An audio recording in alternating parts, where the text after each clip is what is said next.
Nankana mea na kaona walya napila alya yungan dalya yakana dalya kuma. Nanari taila tipu pau yala kana pani ngai chutaika tina perko wangandi. Ngaralu gana yartanga imberendi ngaralu gana mea na tampandi matu wichanga ngai chai kama mi ngai chai kuma. Namani. No one? Yeah! I always like to wait just in case there's some people that know it, so that's really great. Thank you. When I say Namani, that means are you all good in Ghana language? And if you're good, you say Mani ai. So Namani? Beautiful. Just going to let you know in advance that this is very much an interactive welcome to country, so get your enthusiasm all ready to rock and roll. Today we are meeting on sacred Ghana land. We pay our respects to all the Ghana that were and all the Ghana that are. We pay our respects to all of our elders, to all of our First Nations people, and to all of you gathered here today. My name is Taylor Tipple Power. Tipple in Ghana means a spark, and I was given that name after my mother, Katrina Galabina Power. Galabina means the lover of fire. My mum was actually the first ever Aboriginal person to work for The Advertiser as a journalist, and if any of you have the pleasure of meeting her, you will have no doubt as to why her name is Galabina, because she's a very fiery woman, and that fire is what I keep inside of me too. As a way to honour my ancestors, honour my language and the elders that taught me the language, I like to sing a little song in Ghana, and I apologise to you because I am not a very good singer, but it's okay because we're actually all going to do it together, which is my favourite part. And it's a really easy song. Some of you may have heard of it. It's called the Nina Mani song, and you mob are going to repeat it after me. Sound good? Good. It goes like this. Nina Mani, Mani ai, Wanti Nina, Wadliana. That was a great first go, but we're going to do it again. And we're going to be even louder this time. I want the glasses on the table shaking, all right? Nina Mani, Mani ai, Wanti Nina, Wadliana. I tell you, thank you. That just means, hello, how are you? I'm good. Where are you going? I'm going home, which I most certainly am because I feel very much underdressed here with all of you looking amazing. That song was actually part of the reclamation process down at Ghana Plains School, which was the first ever Aboriginal metropolitan school. I'm now going to ask you, if it's safe, I don't know because it's a bit dark, but if you're willing and able that you join me in a little dance that I like to call the Land Shaker Spirit Waker. Yeah. Don't all jump up at once. It's really easy. Come on. Maybe we can turn the lights on so nobody gets hurt or what? That's it. Woo!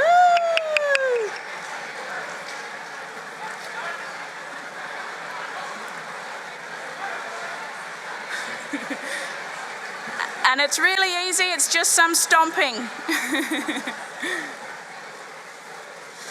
So we want to get our heels into the ground, generate that big vibrational energy, pump through our bodies, pump through our spirits.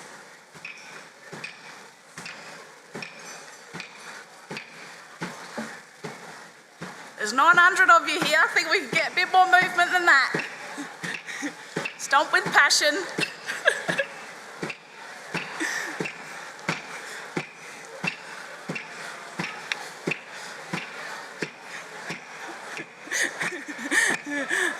Ngā Chaya, thank you very much.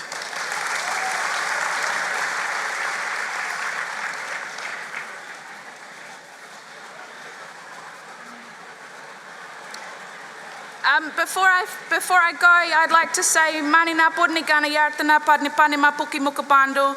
In my mother's tongue, I welcome you to Ghana country and ask that when you walk, you remember the people that walked here before you. The spirit still lives amongst the steel, the concrete, the roads, and the lawns. Ngā Chalya, thank you very much for having me.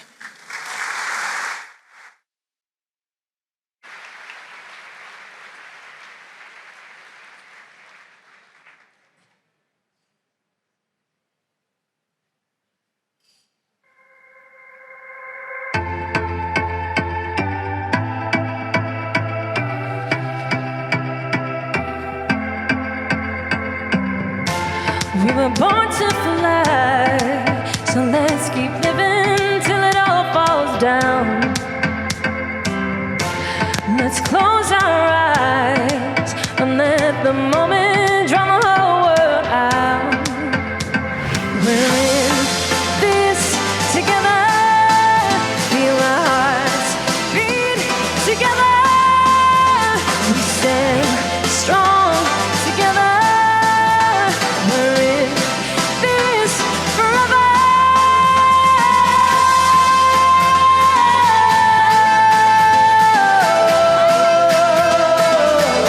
This one's for you.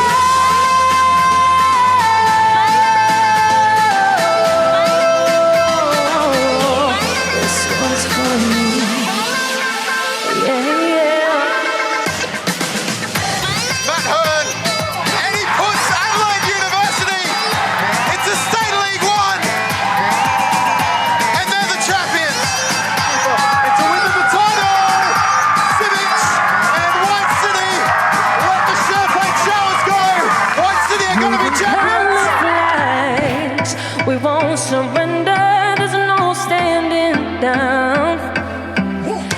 Life's a playing field, it's full of winners, we're breaking new ground.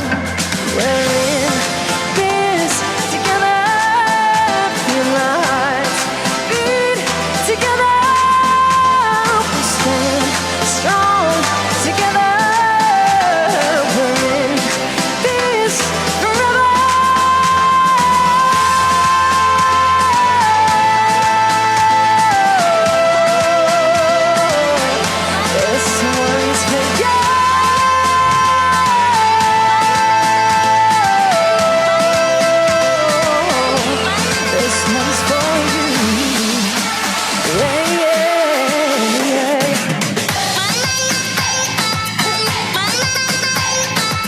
Swung in by Condon.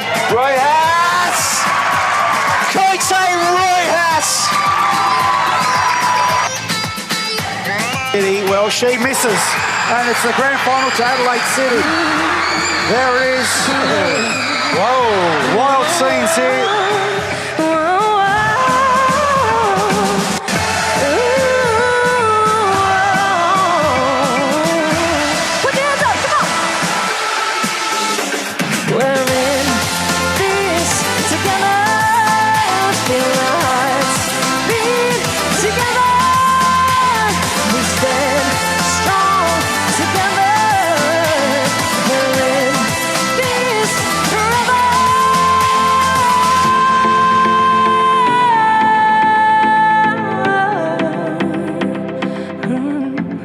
This one's for you. Thank you very much. Please welcome to the stage your hosts for the evening, Rosie Panetta and Jared Walsh.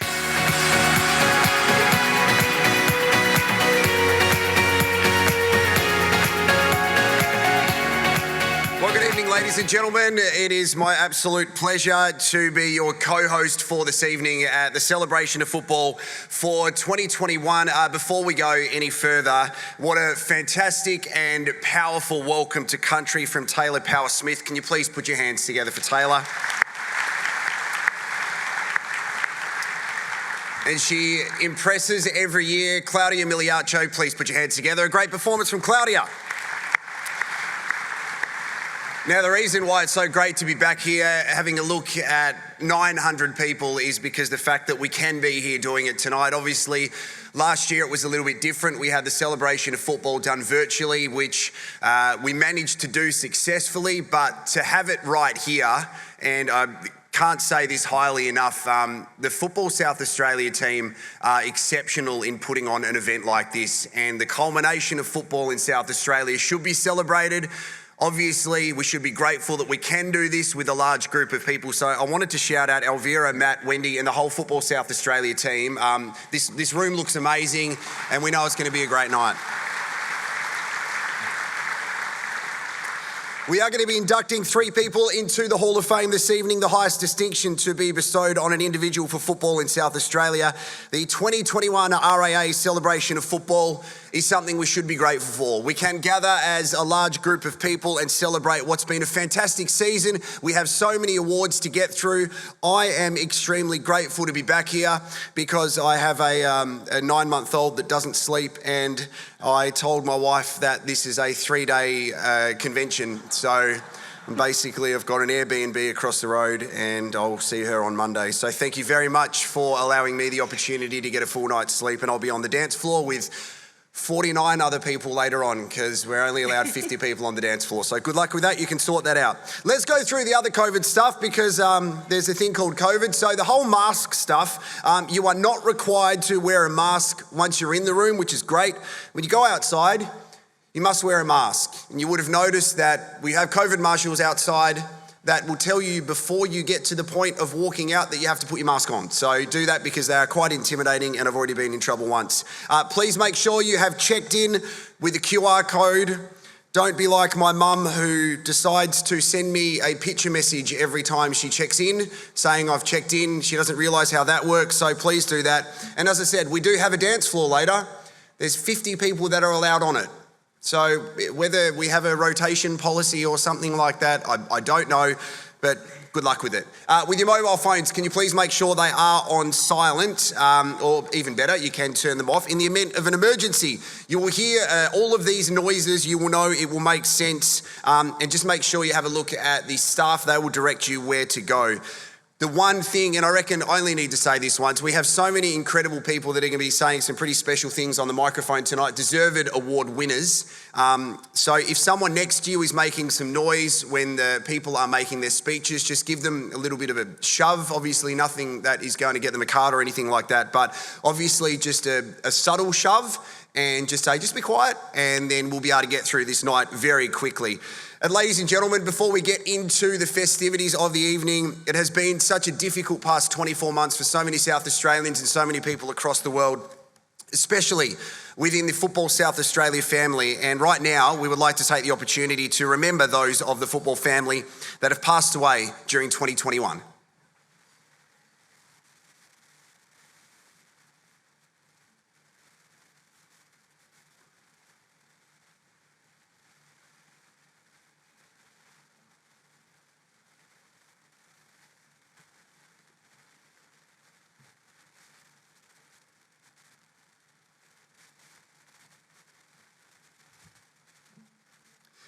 Thank you, ladies and gentlemen. I think it's important I introduce the co-host for this evening because it's not Tom Wren. Tom is obviously busy this weekend with the Spring Racing Carnival in Melbourne, riding some of the horses due to his height. So what we had decided to do was have someone equally as talented and equally as short so we could just replicate that. But we are very grateful to have Rosie Panetta here on stage tonight because she is a fantastic MC and I'm really glad to be working with her. Make some noise for Rosie Panetta. Thank you. And unlike Tom, I get to wear some pretty massive heels. I also enjoy that we've been socially distanced for the... That's nice. That was my request. Yeah, okay.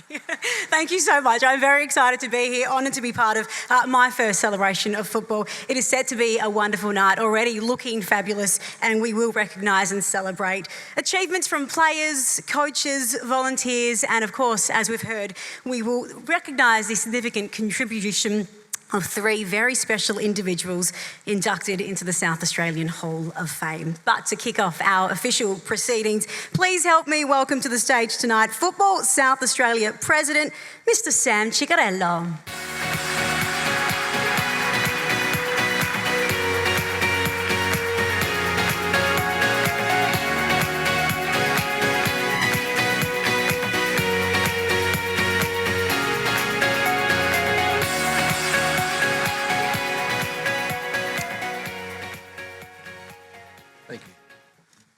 Good evening.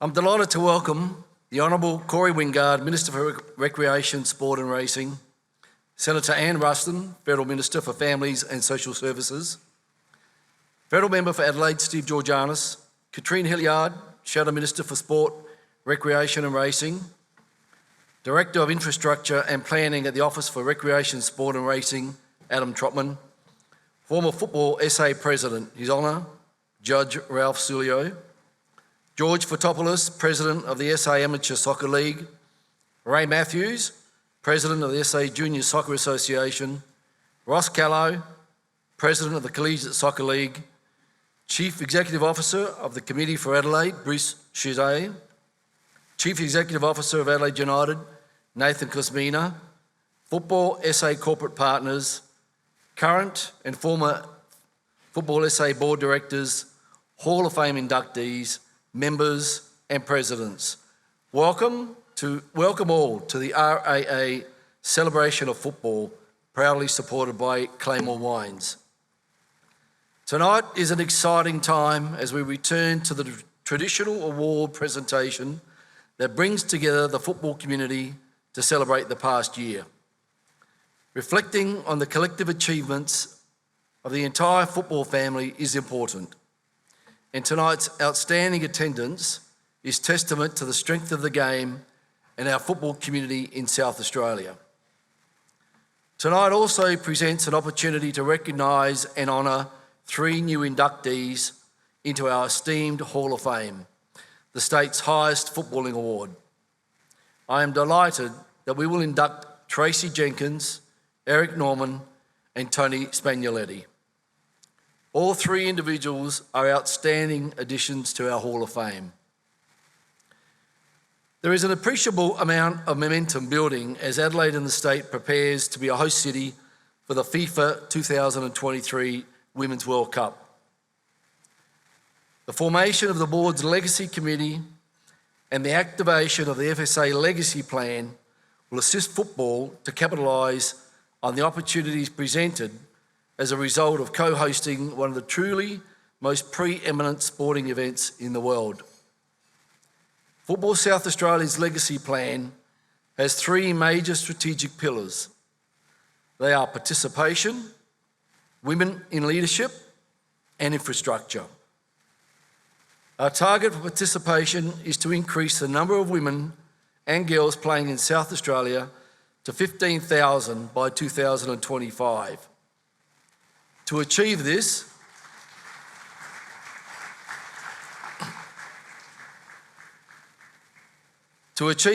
we will target the reintroduction of school-based competitions in school hours. We will also target participation hubs in the Iron Triangle, Mount Gambier and the Riverland. Women in leadership is a major focus of the plan.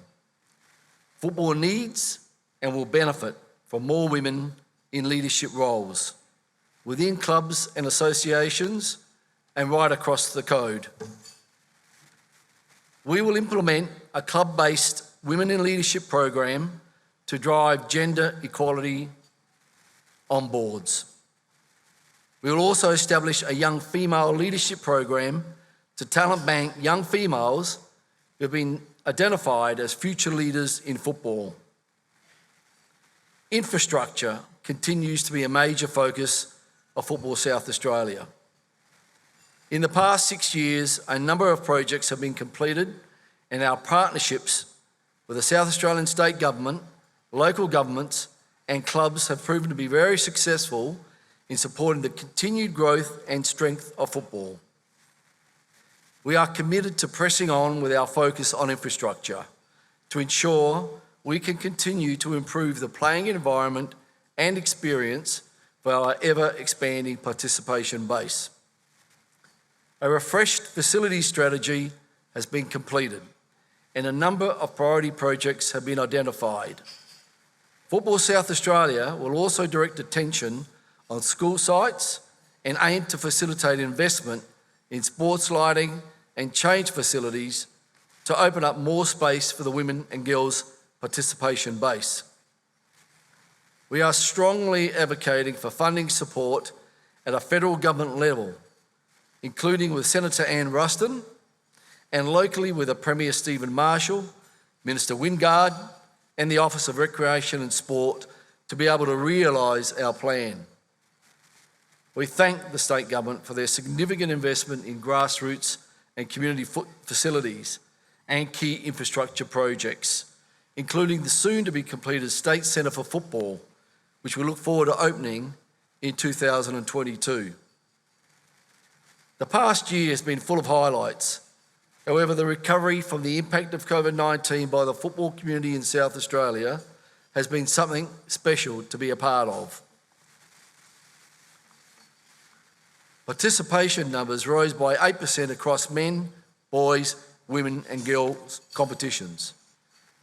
The women and girls game continues to expand, and we are delighted to be increasing the number of competing clubs in the women's NPL to 10 in 2022.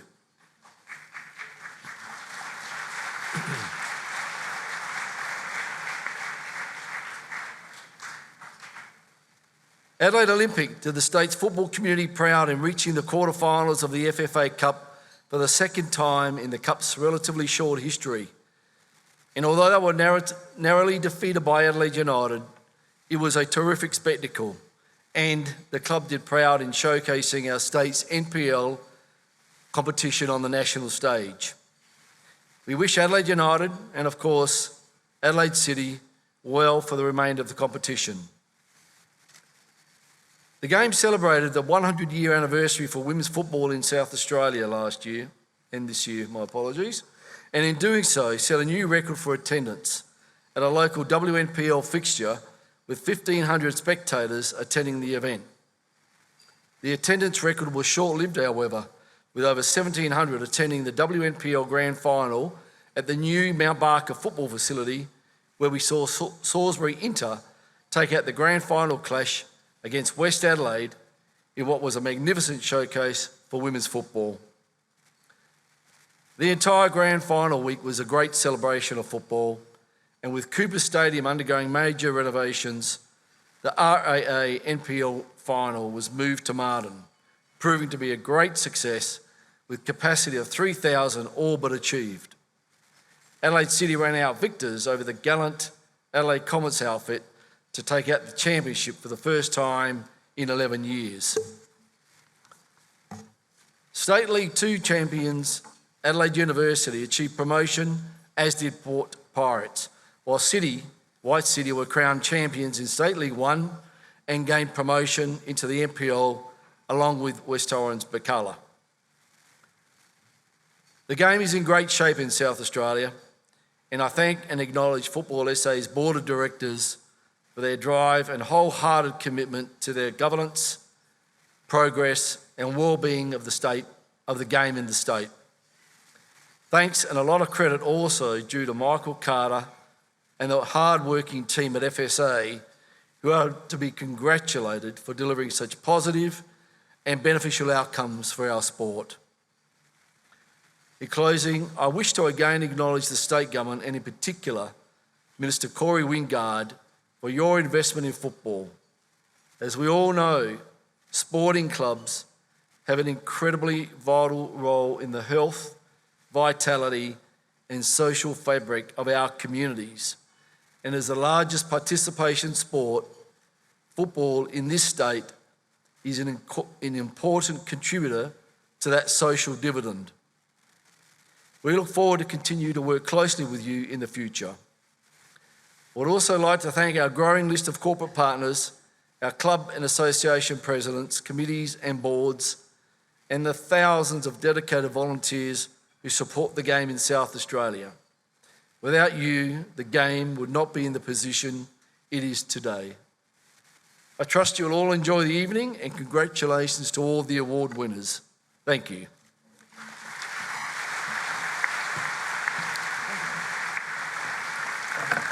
Thank you, Sam. Now please welcome to the stage the Honourable Mr Corey Wingard, MP, Minister for Recreation, Sport and Racing, and representing the Premier of South Australia tonight.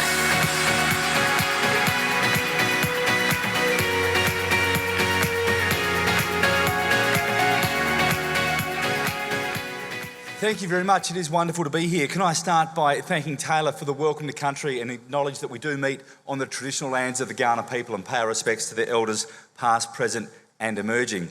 To add to what Sam said too, I'd like to congratulate everyone involved in football here in South Australia, from Michael Carter right the way down to the clubs, and in particular all the volunteers. The last sort of 18 months to 24 months have been incredibly difficult for everyone.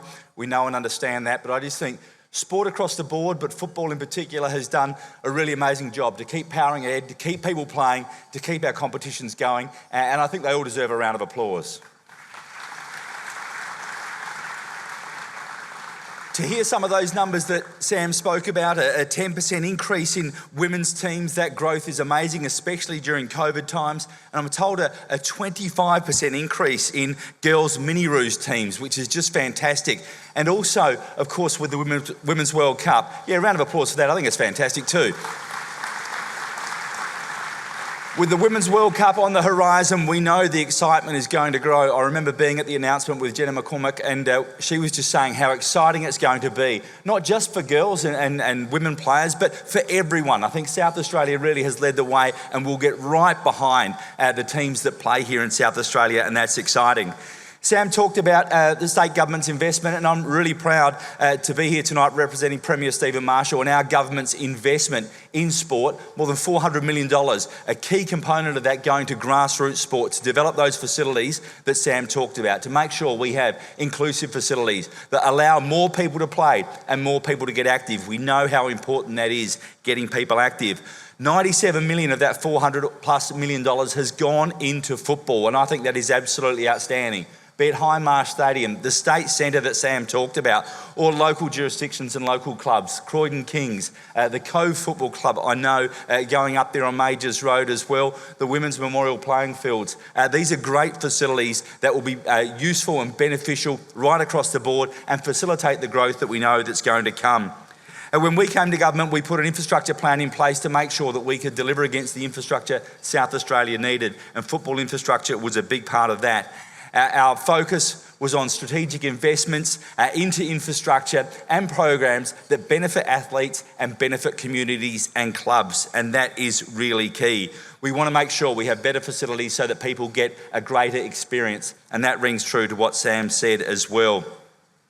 I would like to finish by congratulating all the award winners tonight ahead of time and say well done on another great season, and to the Hall of Fame inductees, congratulations to you as well.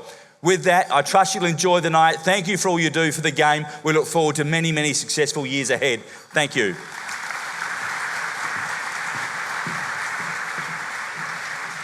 Thank you, Minister, and I think I echo the sentiments of everybody in this room that we all appreciate the government's ongoing support for football in South Australia to let us do and play and work in the sport that we love. All right, let's get underway with our awards. There are plenty to get through tonight, but tonight we start with one of the most special, the induction of our 2021 Hall of Fame.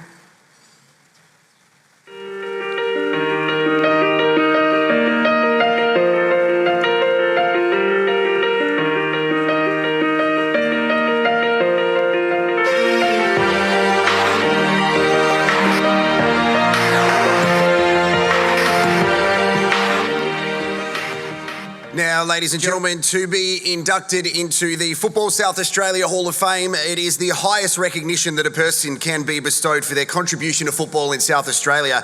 Tonight, 3 more worthy contributors to our game will be inducted into the Hall of Fame. To make these presentations, please welcome to the stage Mr. Tony Henshaw, Hall of Fame Chairman, and welcome back to the stage President of Football South Australia, Mr. Sam Ciccarello.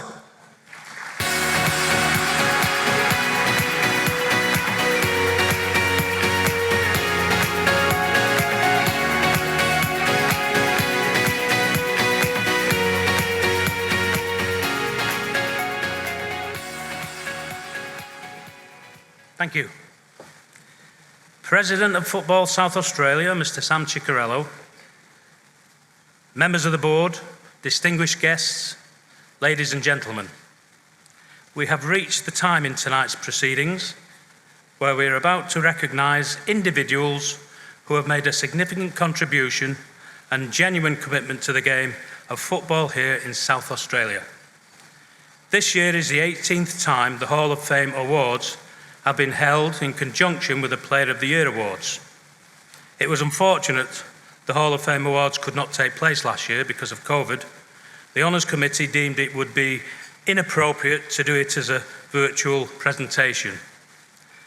The Honours Committee is strongly committed to keeping the very high standards associated with entry into the Hall of Fame, yet keeping it open to all people from all avenues of the game. Induction into the Hall of Fame is the highest award a person can receive from the game here in South Australia, and as such is an extremely respected award. I see many past inductees here in the audience tonight, and it's great to see you here, Donald Campbell. You should feel truly proud of your magnificent contribution.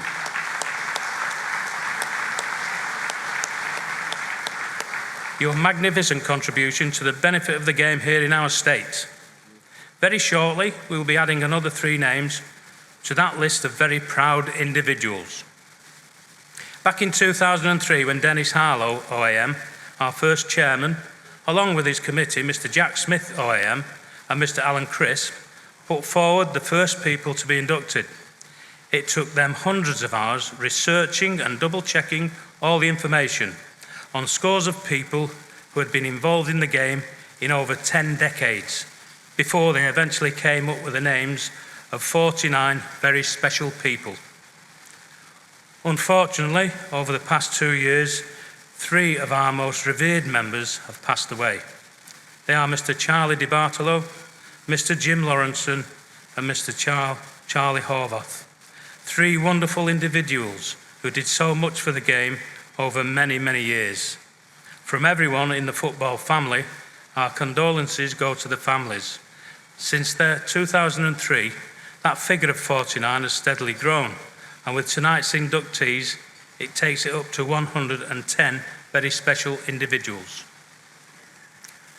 The current Hall of Fame committee consists of myself as chairman, Keith Poinbrook as vice chairman, committee members Ms. Deb Rodder, ASM, Mrs. Ann Jackson, and Mr. Aldo Pirelli, OAM, plus ex officio members are FSA football historians Mr. Dennis Harlow, Mr. Tony Smith, and Mr. Andrew Howe, our statistician from Football Australia.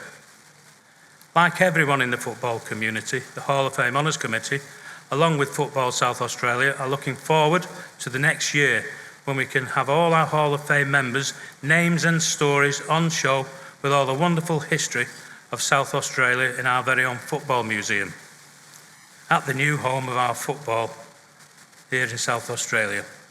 We acknowledge all the hard work that the President Sam Ciccarello, CEO Michael Carter and the board have done to bring this to fruition. I must also say thank you to the Football SA Museum Working Group who have come along every week to help sort and archive all the wonderful and historical items we're compiling. So to Dennis, Keith, Anne, Tony and Aldo from the Honours Committee and the irrefutable Mr. Joe Janko, we thank you so much for your wonderful commitment and endeavour. The Honours Committee would like to acknowledge the valued support from Michael Carter, Elvira and Wendy and all the staff at the FSA. They have always gone out of their way to help us in anything we require. The FSA also provide all members with season gold passes to all games under their jurisdiction, which is greatly appreciated from all members of the Hall of Fame. And once again, we thank Adelaide United for supporting our members with home league matchday tickets for both the A-League and this year the Women's League, something they have done every year since their very first season in 2003. To Chairman Mr. Pete Vanderpoel and CEO Mr. Nathan Cosmina and all the team, we wish you all the very best for the new season ahead, and come on you Reds. On behalf of the Hall of Fame members and Honours Committee, we wish all the players in contention for the Shirley Brown Player of the Year Award and the Serge Melter Player of the Year Awards the very best of luck. And let's remember one thing, it doesn't matter if you're a player, an official or a supporter. Just by being part of this great game of ours makes us all winners. Thank you. Now let's move on with the awards. Thank you very much, Mr. Tony Henshaw, speaking on behalf of the South Australian Football Hall of Fame Honours Committee. Rosie, I will hand it over to you as we commence with the Hall of Fame inductions for 2021.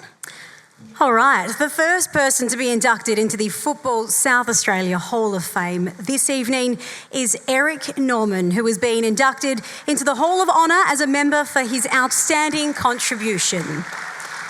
Eric has contributed to the game of football as a player, a coach, and as a life member of Football South Australia. As a player, he has represented the Australian national team. He's played for the South Australian State senior team 19 times. He's won the Federation Cup winners' medals in 69, 70, 71 and 72. He also won the Division 1 Championships medal in 1970 and 1972. Played at senior level for Adelaide Juventus and Campbelltown Budapest. As a senior coach, he was involved with various clubs, including the Modbury Jets, Campbelltown City, Salisbury United and Para Hills. He was also the Sassel State Team senior coach from 2002 to 2003, winning the Australian Championship winners' medals in 2002 and 2003. There's a lot to fit in there. Eric Norman, please put your hands together. Getting in here.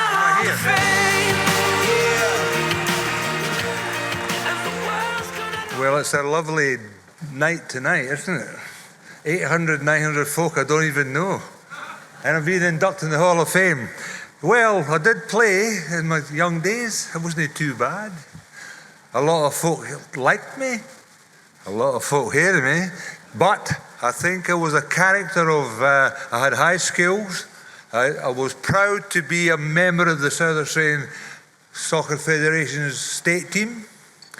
I did represent Victoria 5 times when I first came to Australia.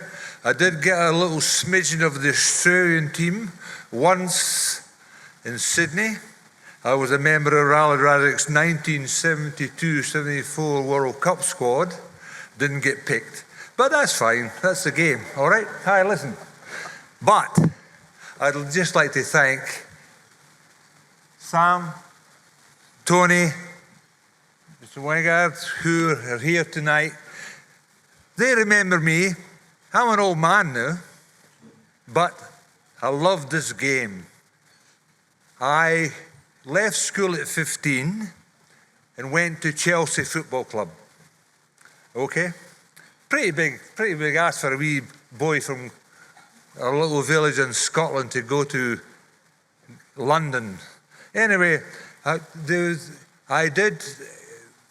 put in 3 months there. It was really good. I was on the ground staff. The John Hollands to this day, the elderly people of this room would remember them. I met a lot of good folk. The one on Netflix, the goalkeeper, what's his name, Tony? Played for Man City. He broke his neck. Oh, Bert Troutman. Bert Troutman, yes. One morning, Bert Troutman and a bloke called Jerry Baker, Manchester City came to play at Stamford Bridge. I was 15. I was on ground duty, and they said, "Son, could you look after my kit?" I said, "Aye, Mr. Troutman." And then Bert Troutman, who was a German refugee at the time, he had broke his neck in one of the cup finals at Manchester City, Aston Villa.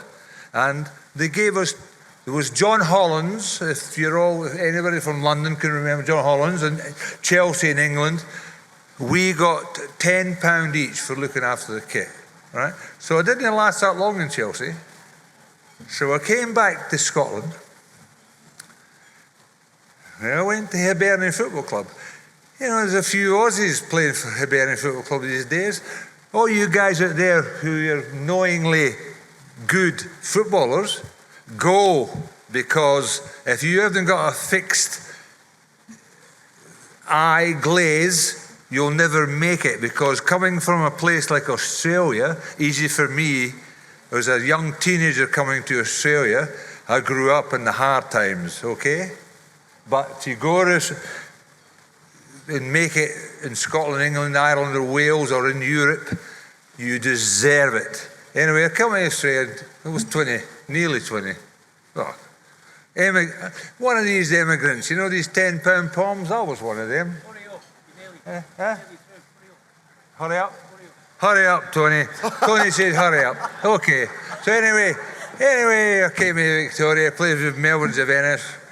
Melbourne's of Venice sold me to Adelaide City or Adelaide Venice for $7,400 in 1969. And I came here in South Australia and I played football. And I love to talk to all the folk here in my era because I was not your ordinary footballer. I was a Jack the Lad, all right? Aha! You can't get away with it now, but I couldn't when I was a young man. Anyway, I did play 19 times for South Australia, as I said. Anyway, and I won a couple of best and fairest. And to my friends here, Gary Collis, my old pal who played for, we were the, what could you say? I call them TSM, Total Soccer Management. We tried to send kids over to England to be footballers. It doesn't work. Anyway, Joe Quirk, his wife, what can I say? And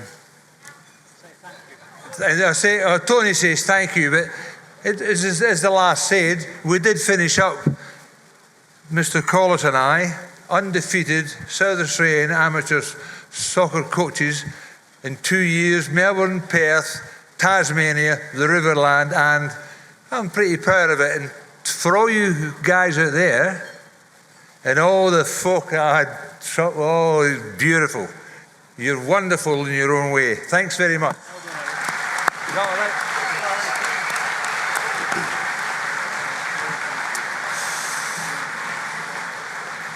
Well, ladies and gentlemen, and unfortunately we've run out of time, and that wraps up the RAA 2021 celebration of football. Thank you for being here. The thing about being a Hall of Fame inductee means you can be up on stage as long as you want. You can call me Corey Wingard.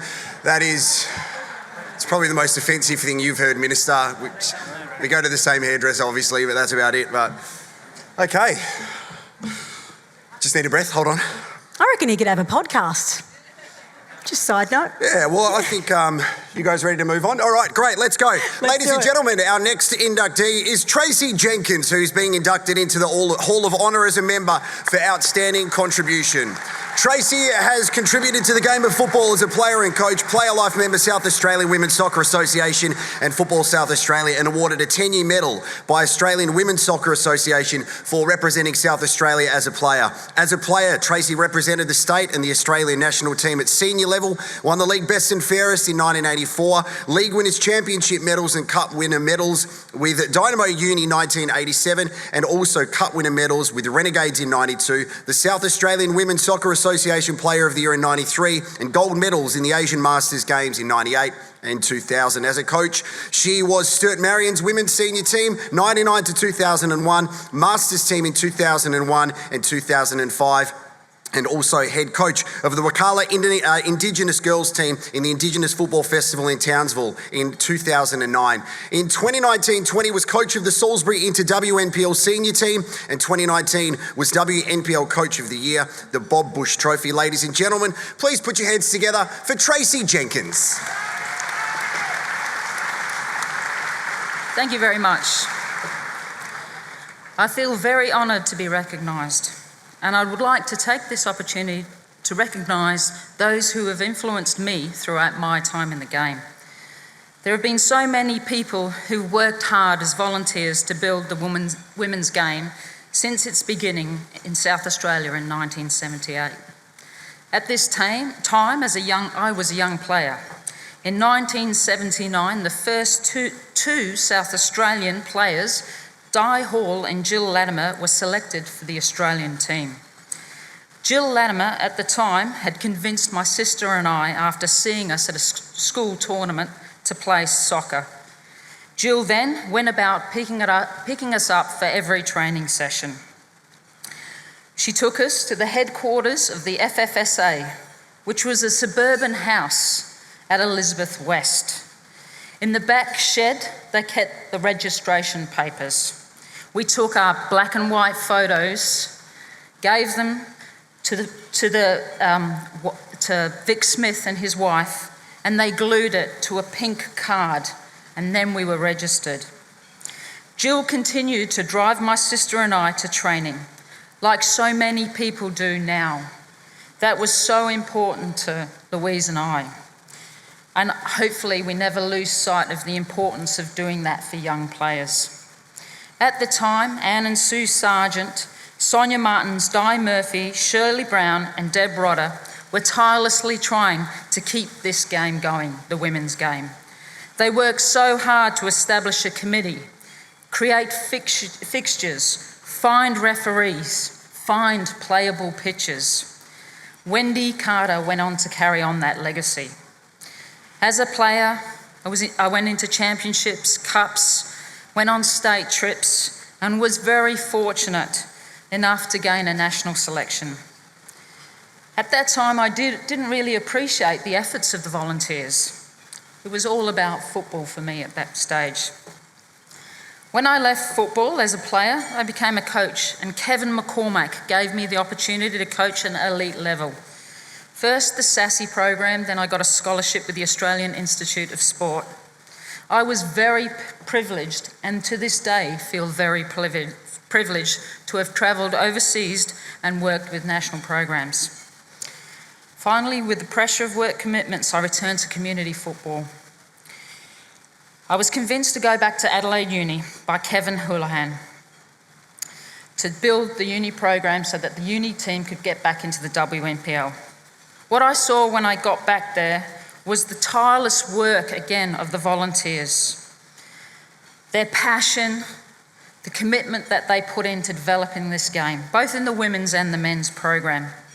I continued to see that at Salisbury Inter with Bianca Simoloni and her family, and now at West Adelaide with Kirsty Taylor and Carla Magnera. For the past 45 years, from my youth to now, I have seen volunteers quietly making sacrifice, and I hope in some small way I've paid that forward. Thank you very much.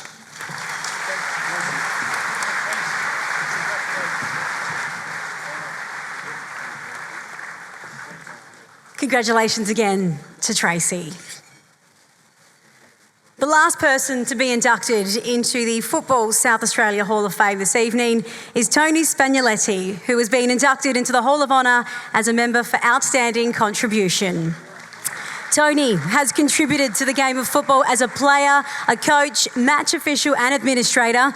He is a life member of Soccer SA Referees and life member of Football South Australia. Between 1986 and 2015 was a committee member of the Australian Soccer Referees Federation SA Division, during which time he was Vice President, Secretary and Treasurer, along with being Equipment and Supply Officer. In addition, he was National Secretary and National Referees Commission in 2001 to 2002. In other capacities, he was the Match Officials Coordinator for Olympic Games football in Adelaide in 2000. In 2004, he was the Referees Coordinator for the Oceania, and in 2005, he was Referees Coordinator for the 10th Australian Masters Games. In 2007, was Coordinator for the 2007 World Police and Fire Games, and again in 2015 was called on to be the coordinator for match officials for the World Masters Games. Please put your hands together for the fabulous Tony Spagnoletti. And please welcome to the stage his son Joseph, who will accept this award on his behalf.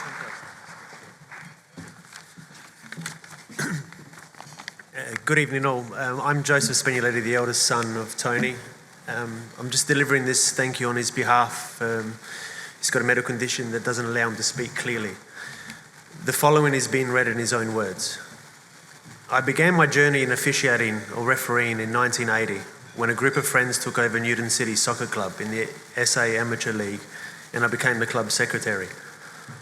While I sometimes played in the reserves when short of players, I used to referee the reserve home games, which was common back then. It was here that I suppose my passion for officiating began. I went on to do the referees course, joined the ASRF SA division in 1985 and went ahead on my 30-year involvement with the ASRF in both refereeing and senior management roles. I have been very fortunate to be involved in this fantastic football community for 30 odd years. I was privileged to be involved in the SA Management Committee in many capacities, Treasurer for 4 years, Vice President for 1, 23 years as Secretary, and even Secretary of the National Referees Commission for 5 years. But through all of these years of involvement, I continued to referee and enjoyed refereeing many, many games. I shared these times with some outstanding fellow referees and saw many great players and people come through the South Australian football community.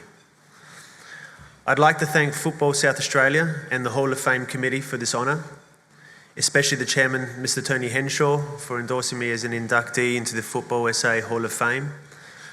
I spent many weeknights and many weekends away from home for trainings, meetings and refereeing.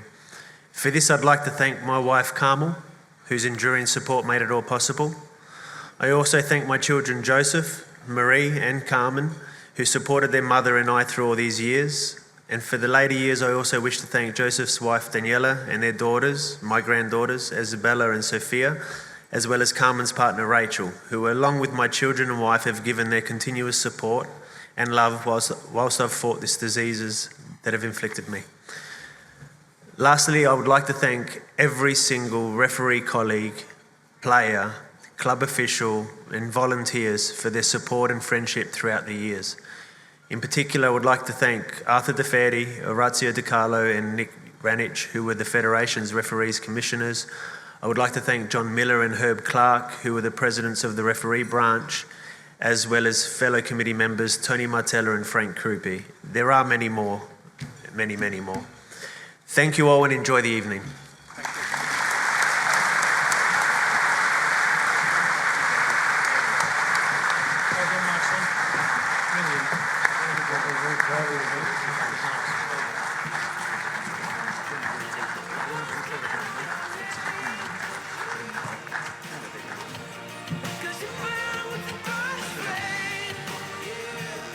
Can we please raise a glass of whatever you are drinking right now to our 2021 Hall of Fame inductees and thank them for their contribution to football in South Australia is well deserved, as we have heard. Can we please hear our appreciation for our inductees once again?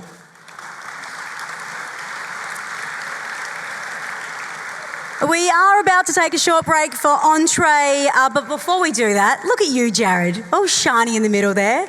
And for a very good reason. You were there to present some awards for our future stars. I think I got onto the stage and everyone thought I was going to sing, and I'm certainly not going to do that. And when you say I look all shiny, you're talking about my head, so thank you. It's very embarrassing. Very shiny. I actually, to tell you the truth, I put body butter on my head tonight to stop the shine, and it's still not working. So just for those of you with hair, just hold on to it, because it's depressing. And I'm in the middle of a group of people, 900, looking at my bald head, which is fantastic. So let's take the focus away from me. Let's talk about the young up-and-comers in our fantastic game of football in South Australia. To present the next couple of awards, can you please put your hands together for the head coach of the Adelaide United A-League men's team, Mr. Carl Viet.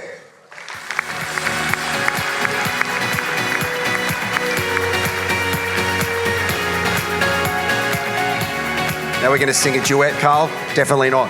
The first award, ladies and gentlemen, is for the referee rising star. This is being presented to Tom Brinkworth.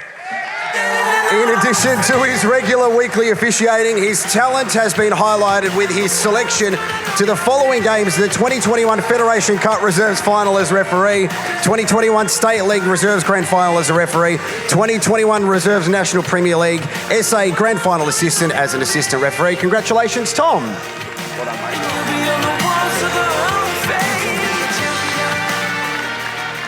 We were going to do speeches, but we might be a little bit over time because of something that happened a little bit earlier. Ladies and gentlemen, let's go to the next award, and this is the Female Rising Star. This is presented to a player that is playing in the Women's National Premier League, has achieved selection at state or national level and not received a direct red card during the season. The Female Rising Star Award is presented to Amelia Murray from Football SA NTC.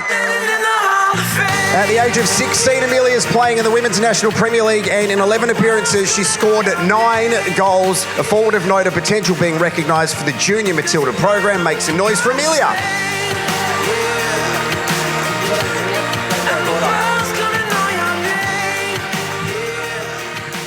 And the final award, ladies and gentlemen, in this section is the John Aloisi Rising Star Award, presented to a player that is under 21 years of age as of the 31st of December, must not have played more than 10 National Premier League games before the start of the season, and must not have received a direct red card suspension during the season. The John Aloisi Rising Star Award is presented to Thomas Giannakopoulos.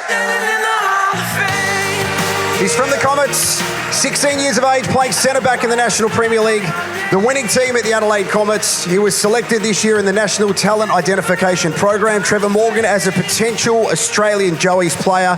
His calm and composed nature is years above his age. Ladies and gentlemen, please put your hands together for all of our rising stars, and thank you very much, Carl.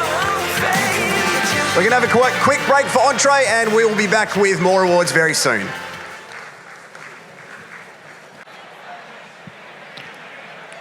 As we recommence proceedings, please turn your attentions to the screens as Football SA acknowledge the League and Cup champions from season 2021. I'll be the last one standing, 2 hands in the air, I'm a champion. You'll be looking up at me when it's over. I live for the battle, I'm a soldier. Yeah, I'm a fighter like Rocky. Put your flag on your back like Ali. Yeah, I'm the greatest, I'm stronger. My dues can't lose, I'ma own ya. Hey, I've been working my whole life, and now it's do or die. I am invincible, unbreakable, unstoppable, unshakable. They knock me down, I get up again. I am the champion. You don't know my name, you can't hurt me now. I can't feel the pain. I was made for this, yeah, I was born to win. I am the champion. When they write my story, they're gonna say that I did it for the glory. But don't think that I did it for the fame, yeah. I did it for the love of the game, yeah. And this is my chance I'm taking. All them old records I'm breaking. All you people watching on the TV, you go ahead and put your bets on me. Hey, I've been waiting my whole life to see my name in lights. I am invincible, unbreakable, unstoppable, unshakable. They knock me down, I get up again. I am the champion. You don't know my name, you can't hurt me now. I can't feel the pain. I was made for this, yeah, I was born to win. I am the champion.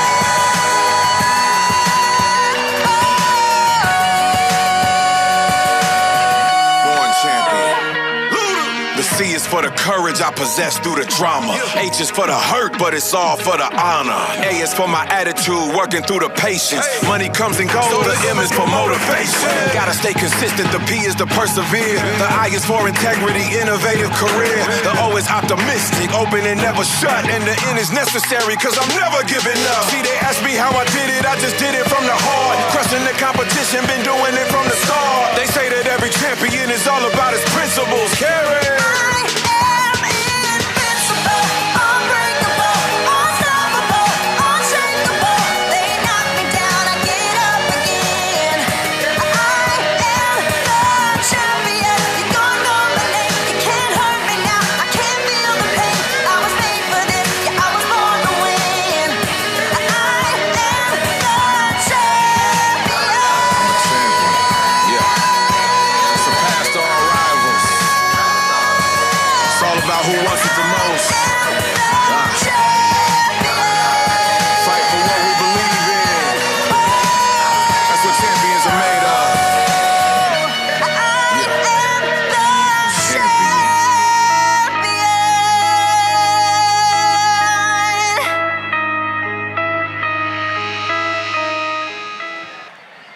Please welcome back to the stage your hosts for the evening, Rosie Panetta and Jared Walsh. Thank you very much, Peter. Ladies and gentlemen, as we continue the 2021 celebration of football, thank you very much to RAA Football South Australia. Would like to acknowledge and congratulate all league and cup winners for season 2021 across the senior competitions in South Australia. Congratulations to Port Adelaide State League 2 premiers and Adelaide University champions of State League 2, Modbury Vista champions of the Women's State League, West Torrens Bacala State League 1 premiers, White City State League 1 champions, and a special mention to the Salisbury Inter Women's National Premier League team who achieved the treble this year, premiers and champions of the Women's National Premier League and winners of the Women's National Premier League and State League Cup. Adelaide Comet's last-minute goal in the home and away season secured the RAA National Premier League Premiership, with Adelaide City capping off a successful 2021 being crowned the RAA National Premier League champions. Both Adelaide City and Olympic won through to the FFA Cup round of 32, with Adelaide Olympic being defeated in the round of 16 in their derby with Adelaide United, with City yet to play their round of 32 game due to COVID. Congratulations to all of those teams. Please put your hands together, ladies and gentlemen. Football South Australia would like to acknowledge its affiliated association competition winners. To the South Australian Amateur Soccer League winners, Modbury Jets Amateur FC, winners of Saturday Premier Division, Elizabeth Downs, winners of the Sunday Premier and HJ Templin Cup, and Parafield Gardens, winners of the Challenge Cup. Congratulations to the Collegiate League winners, Pembroke Old Scholars, winners of 1A Division, Sacred Heart Old Scholars, winners of the CSL Cup, and congratulations to the Masters League winners, Croatia, winners of Div 1, and Sturt Marion, winners of the Cup. And finally, to the regional competitors, congratulations to Gambia Centrals, winners of the Limestone Coast League and Cup, United, winners of the Limestone Coast Women's League, and international winners of the Limestone Coast Women's Cup. Riverland Olympic had a clean sweep in winning both the Cup and the League in the Riverland men's competitions. And of course, Barmera made a clean sweep in the League and Cup for the women's competitions. And finally, Whyalla Lions dominated the winners list, Whyalla winning the treble of trophies in all Cup and League competitions. Ladies and gentlemen, there's all the winners. Please put your hands together. We'll now move on to acknowledge the Player of the Year awards from the Football South Australia Community Women's Competition. To help me with these presentations, please welcome to the stage Football South Australia Board Director Wendy Barry.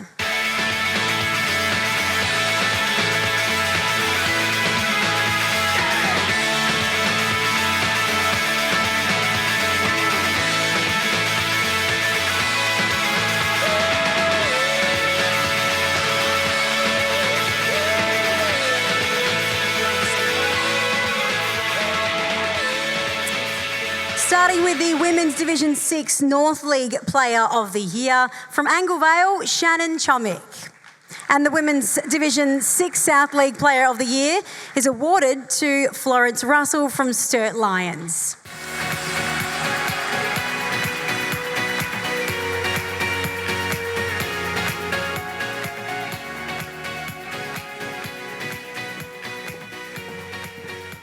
Moving on to the Women's Division 5 Player of the Year for the second year, as Florence accepts her award. From Elizabeth Downs, Matika Hilliard Faulkner.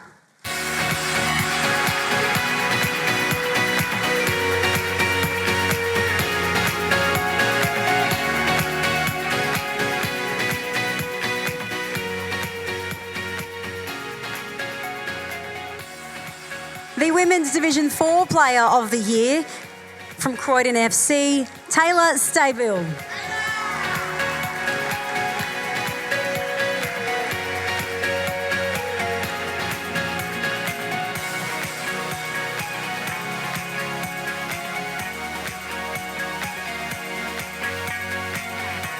As we move on to the Women's Division 3 Player of the Year from Uni SA, Elizabeth Dodds.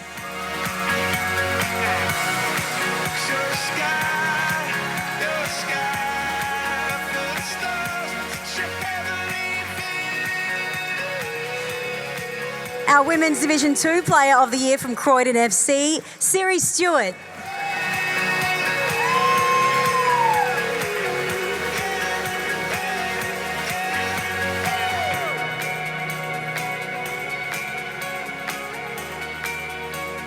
And the Women's Division 1 Player of the Year from Salisbury Inter, Leah Noto, who cannot be here with us tonight, but let's hear it for Leah nonetheless.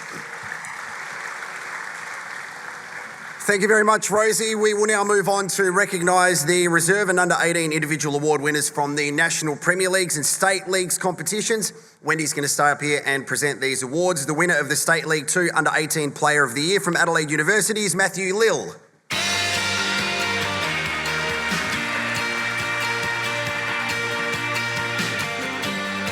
And the State League 2 Reserve Player of the Year from Salisbury United, Amir Sahinovic.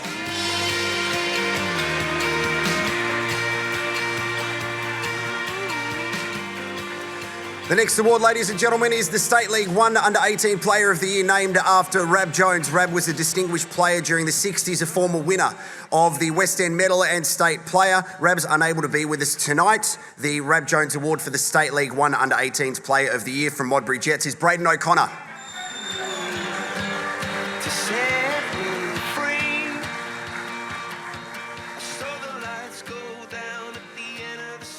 The Len Allegich Award for State League 1 Reserve Player of the Year is named after a legend of the game in South Australia. Len contributed to the sport as a player and an administrator for over 40 years with both Port Adelaide Soccer Club and as a board member with the South Australian Soccer Federation. Len is a member of the Football South Australia Hall of Fame and life member of Football South Australia. Can you please welcome to the stage Colin Allegich to make the presentation?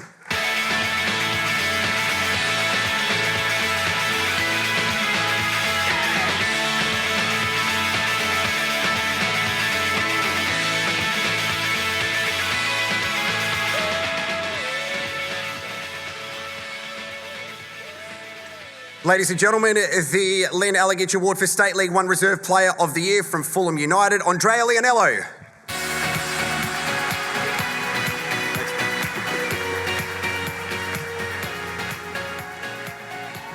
And thank you very much to Colin as well. Ladies and gentlemen, John Francis is a former winner of the Rothman Medal, a past player with Adelaide Blue Eagles Soccer Club. Can you please welcome John Francis to present the award named after him?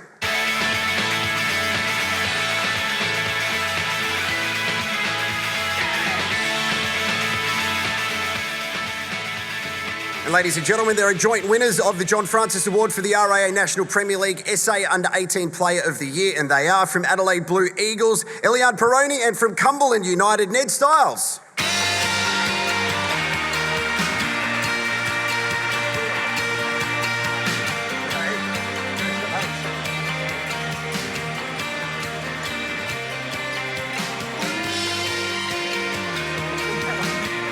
Thank you, John, and well done, boys. Let's continue the awards, ladies and gentlemen. The Women's National Premier League SA Reserves Player of the Year from Adelaide University is Alana Lanutza.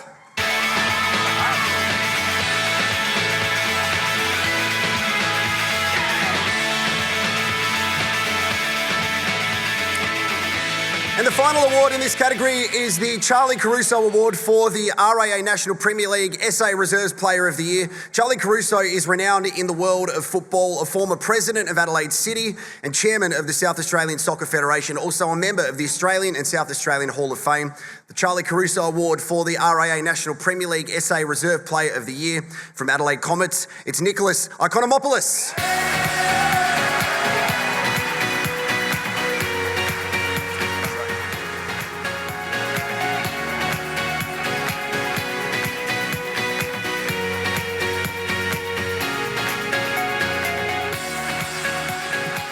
Thanks, Wendy. Please congratulate all of our award winners once again and the wonderful Wendy for helping us with those presentations. All right, this is exciting. It is our first look at the leaderboards for our Shirley Brown and Sergio Melta Player of the Year awards. Firstly, to the Women's National Premier League Player of the Year, the Shirley Brown Award. Leaderboard, let's look at it straight after round 10, our top 5 players at the moment. Chelsea Dauber currently in a clear lead, 5 votes ahead of our newly crowned female rising star, Amelia Murray. 3 players here sitting in 3rd place, all on 9 points. At the moment, Chelsea very comfortable up there, and I believe she is hanging with Jared in in the middle of the stage. She is at the moment. Thank you very much, Rosie. Okay, so Chelsea, we know it's about team success and not individual success, but if it was about individual success, you must be feeling pretty comfortable at the moment. Yeah, I had a first good few 10 rounds, but I didn't play many games much after that, so I don't think I'll be up for the top after the rest of the seasons. Can we talk about the team performance? Obviously, Adelaide City are synonymous with winning. It was a good end to the season, but obviously couldn't get the results that you were after. What do you need to do moving forward? This year, I think we had a really young squad, so I think moving into next year, we need to develop those younger girls and keep pushing forward and maintain the older girls we have in our team as well. Can you talk about the atmosphere of the club? Obviously, the men had a really successful season, but Adelaide City is the place to play at the moment, looking at the results. Adelaide City is definitely a force to be reckoned with. We have lots of history and we have lots of older players and good support with coaching staff. And so, yeah, Adelaide City, woo! Just finally, are you feeling really awkward in the middle of everybody looking at you in the centre of the stage? Yeah, it's not something I've done before, so... Okay, back to you, Rosie. Give it up for Chelsea Dormer. You nailed it. You're a natural. All right, now to the leaderboard for the Sergio Melter Medal for the RAA National Premier League Player of the Year after round 10. Let's take a look to the screens as we can see things a little closer than the Shirley Brown Medal. Alex Munn leading by 3 votes from 2 Adelaide City players, Lachlan Barr and Joseph Costa. Closely pursued up there by Jaden Labasso, and the goal scoring machine, that is Jonathan Rideout. Now, once again, up there, centre stage. Lachlan is supposed to be hanging out with you. Yeah, well, this is the thing that normally happens. So Lachlan's supposed to be up here, probably still enjoying some celebrations of the past couple of weeks with his teammates. So we're gonna try and locate him very soon, and we might just go back to you, Rosie. Have we found him? He's floating around somewhere. Hey, right, mate, that's all right. Take your time. Lapping it up. Give it up for Lachlan, ladies and gentlemen. Looking very sharp tonight. As I said to Chelsea, individual success is something that you're not after. Team success was all over the shop, and obviously you and Joey Costa are doing well in the votes at the moment. You must be pretty proud of your season to date. I think so. I think together as Adelaide City, we had a pretty good year. We ended up winning the championship. We were around the mark the whole season. We finished top 2.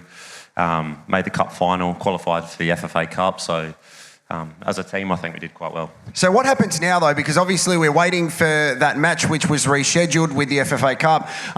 You can't celebrate too much with what happens because you need to prepare whenever that game is.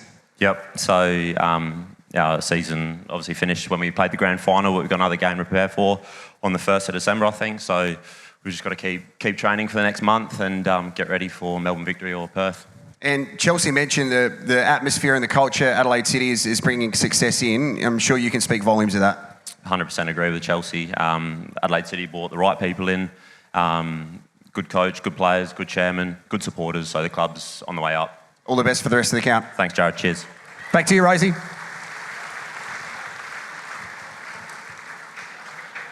Please turn your attention to the screens as we capture the images of the 2021 state leagues. We are brave.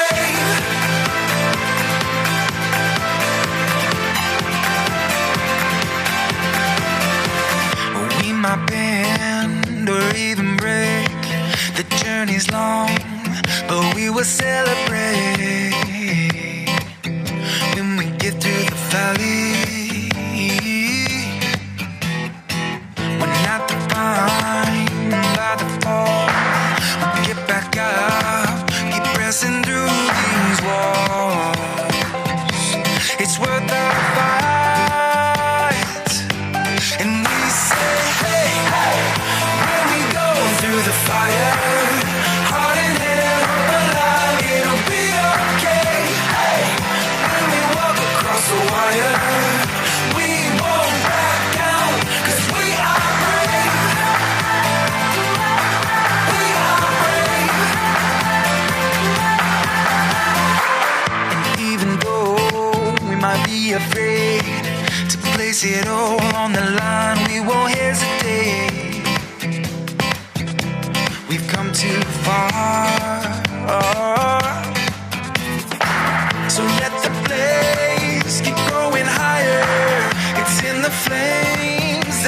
shine brighter, standing tall through it all, 'cause we are the fighters. And we say, hey, hey, when we go through the fire, heart in hand, hope alive, it'll be okay. Hey, when we walk across the wire, we won't back down, 'cause we are brave. We are brave. We are brave. Yes, we are brave. We got style, we got grace, and we walk in bold. We got hearts full of love that are made out of gold. We're alive, and we keep on moving, moving. We got style, we got grace, and we walk in bold. We got hearts full of love that are made out of gold. We're alive, and we keep on moving, moving.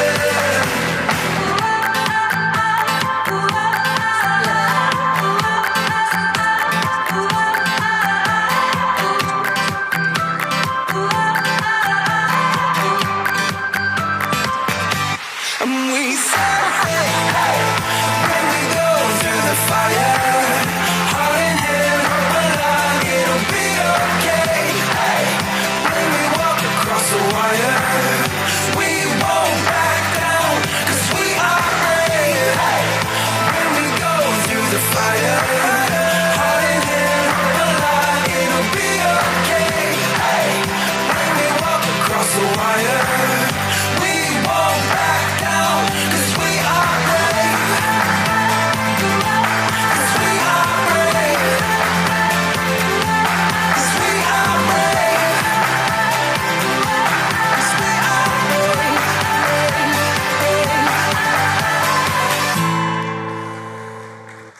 Fantastic images and pictures, ladies and gentlemen, of what's been a fantastic year. Welcome back to the RAA celebration of football for 2021. Congratulations to the Football South Australia digital team as well for putting all those videos. And thank you to all of the clubs for cooperating.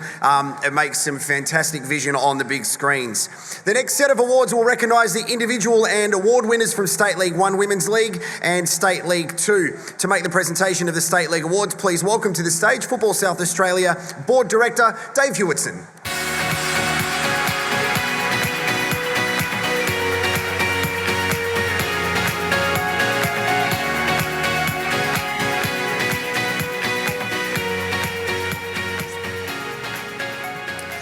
And ladies and gentlemen, the first award to be presented is the State League 2 Goalkeeper of the Year. This award is selected by the coaches of this league. The winner of the State League 2 Goalkeeper of the Year, from Port Adelaide, it's Alex Tate.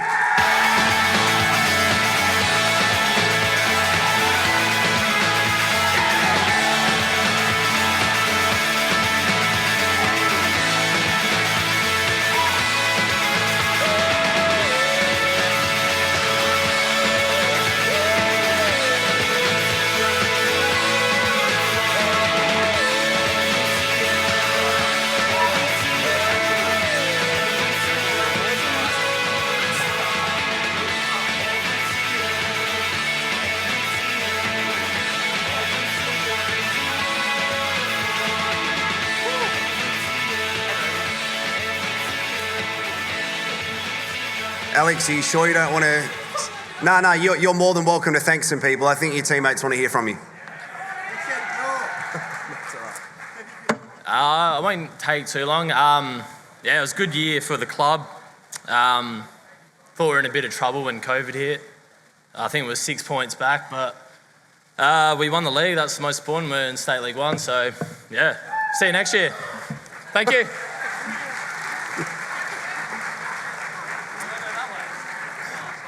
Congratulations to Alex. We move on to announce the winner of the State League 2 Golden Boot Award, and this is presented to, from the Pontian Eagles, Anthony Dimas.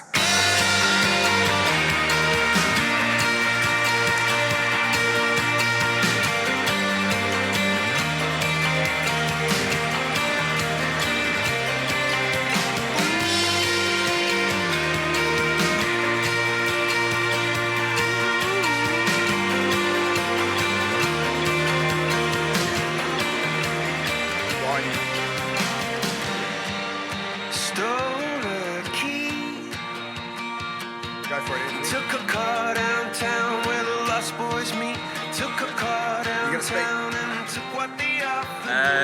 I'd just like to thank Pontians and Federation for putting tonight on. Thank you.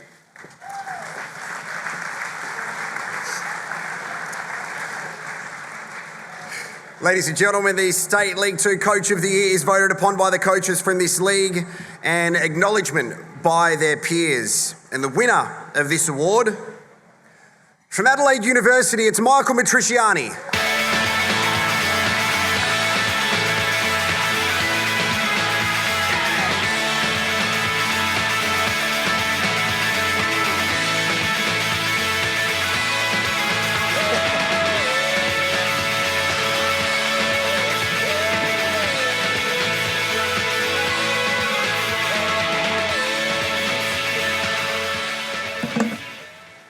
First of all, congratulations to all the winners this season.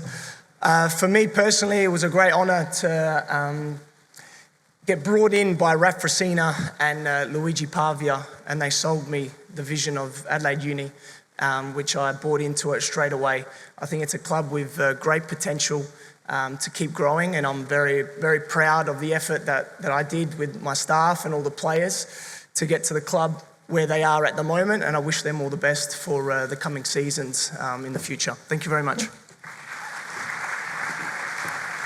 Congratulations to Michael, ladies and gentlemen. The final award is the State League 2 Player of the Year. The top 5 vote getters were, in no particular order, from the Northern Demons, Daniel Cox; from Pontian Eagles, Anthony Dimas; from Vipers, Jonathan Moore; from Port Adelaide, James Skeffington; and from Port Adelaide, Augustus Williams. And ladies and gentlemen, the winner of the 2021 State League 2 Player of the Year, from Port Adelaide, James Skeffington. Congratulations to James as he makes his way up onto the stage. 25 votes to have him crowned the 2021 State League 2 Player of the Year from the Port Pirates.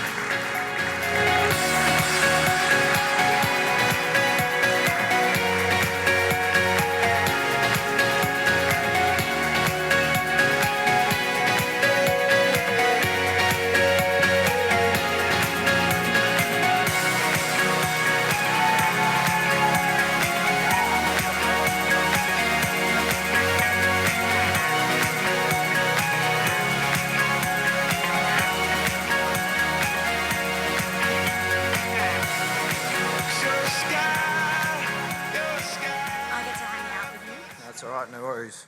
I make this easier. All right, talk to us. Yep, no worries. Port Adelaide promoted, now Player of the Year. It's been a goodie for you, hasn't it? Yeah, it's what I came back to the club for. Obviously, the promotion was the main focus and the ultimate goal. So to achieve that and be able to take us to State League 1 was the ultimate. So this just tops it off. We all know Port Adelaide, longest club here, proud club, a lot of history. What does it mean for you to play for this club and the role you've played with them? Yeah, it means everything. I grew up there and played juniors, and I was lucky enough to play 10 years before I left and went to Croydon, and to come back and to be captain and lead the club.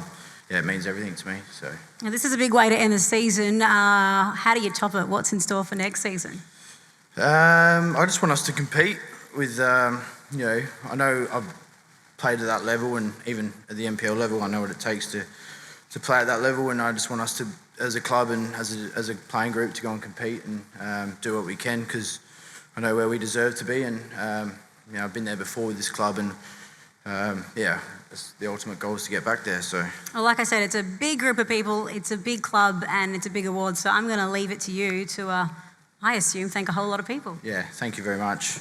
First of all, I just want to congratulate the other nominees, especially Gussie. Fantastic season, fantastic teammate. Couldn't speak higher enough of you, and congratulations to you, mate.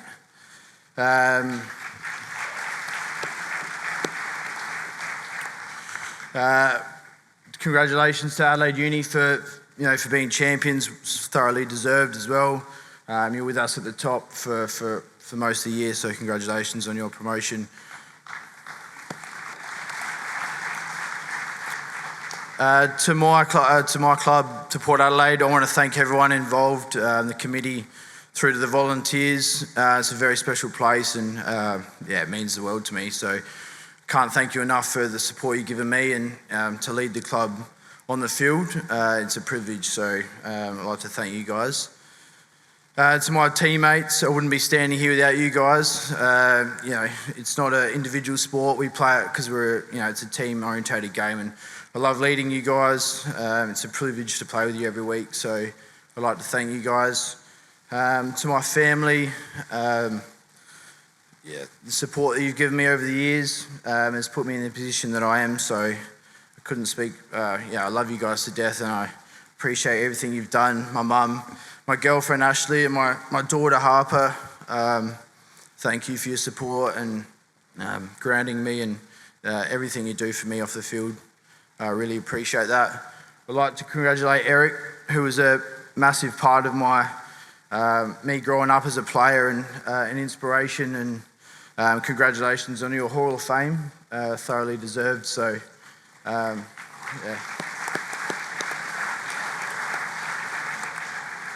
congratulations to all the other award winners, thoroughly deserved. So, thank you very much.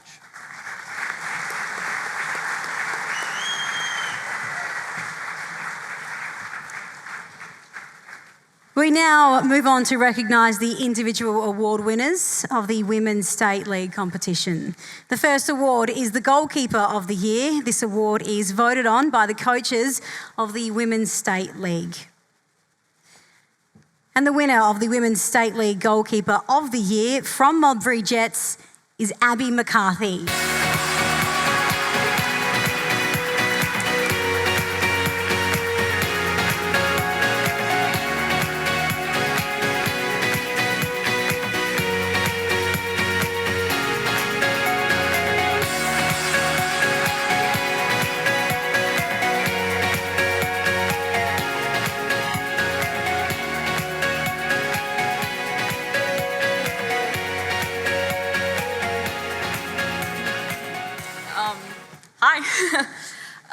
So we have had an absolute hell of a year in a very bad way, absolute roller coaster. But thank you to everybody who's stuck with us, who's encouraged us to keep on going. Clive for being an absolute legend, finishing us off, and also Chris for getting us here. Kerry for being the best person to warm me up before every game. It's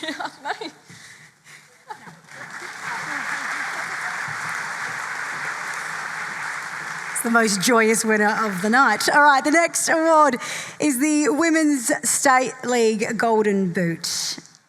And the Women's State League Golden Boot for 2021 with 25 goals from Modbury Vista, Kelly Tataran.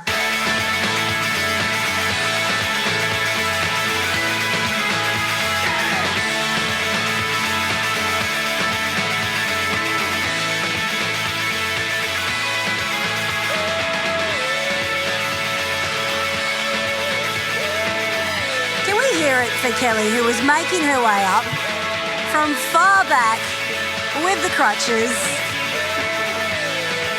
You're almost there.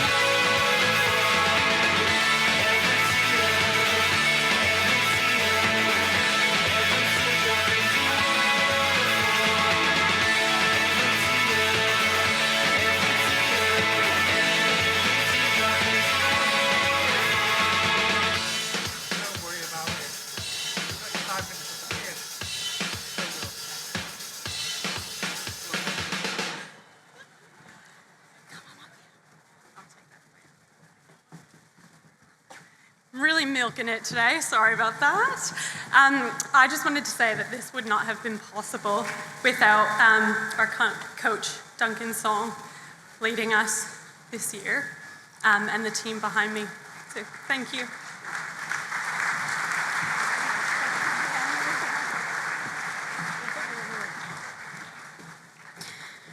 All right, we are only moments away from announcing the Women's State League Player of the Year, the Anne Surgeon Medal. But first to the Women's State League Coach of the Year, as voted upon by their coaching peers. And the winner for 2021 from Flinders Flames is Joel Porter.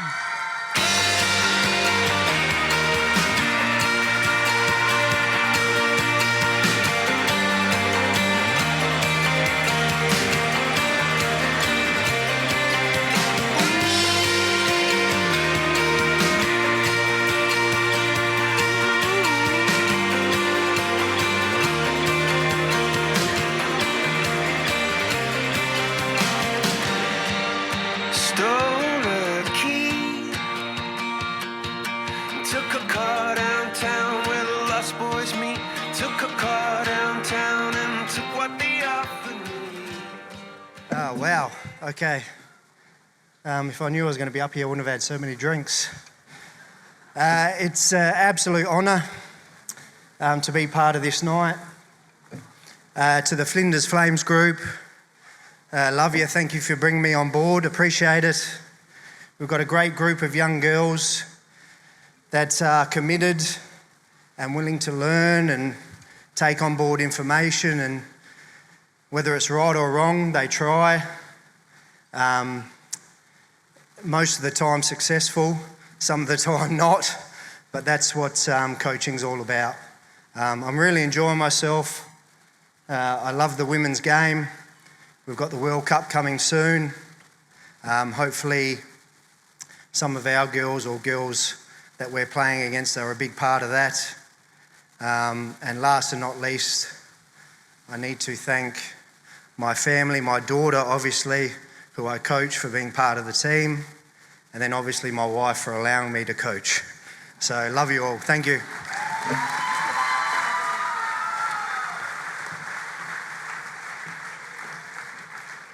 Okay, let's move on to the Anne Surgeon Medal, which is presented to the Women's State League Player of the Year, the award named in honour of Anne, who made a significant contribution to football for girls and women with the South Australian Women's Soccer Association. To make the presentation, please welcome to the stage Anne Surgeon.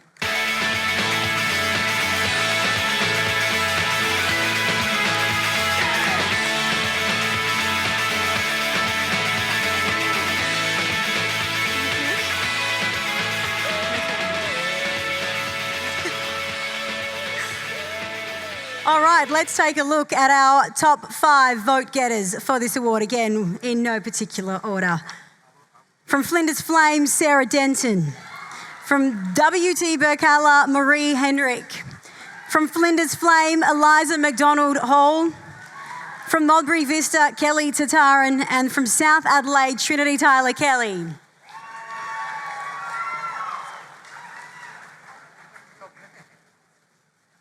And the winner for the 2021 Anne Surgeon Medal from Mulberry Vista, Kelly Tataran, who we didn't make walk too far, so she could come on back here and present and accept this award.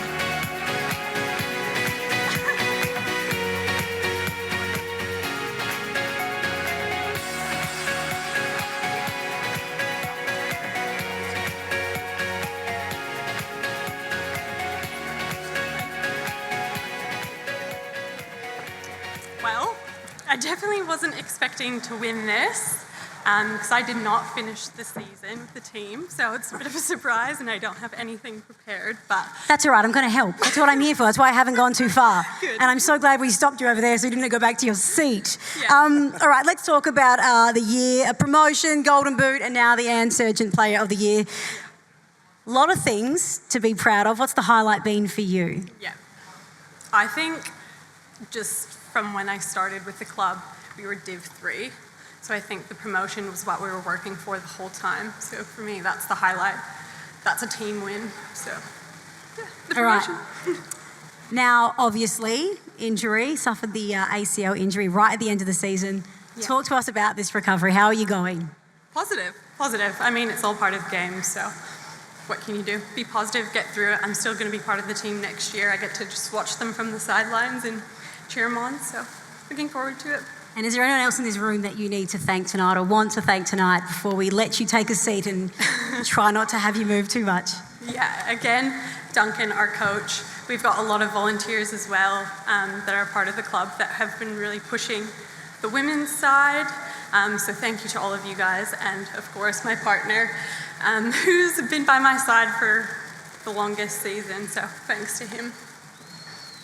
Once again, let's hear it for Kelly, our Anne Women's State League Player of the Year. And again, let's thank Dave and Anne as we let them off the stage. There you go. Hand in hand, how lovely.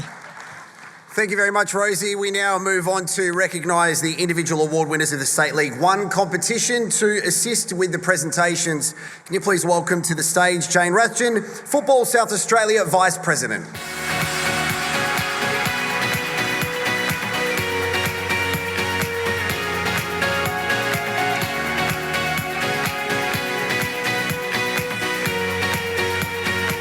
Thank you, Jane. Now, the first award is the Les Avery State League 1 Goalkeeper of the Year. Les has had a long involvement with the sport as a past player and a former chairman of the South Australian Soccer Federation and acting chairman of Soccer Australia. This award is voted on by the coaches of this league. The winner of the Les Avery State League 1 Goalkeeper of the Year is Deal Chamberlain from White City.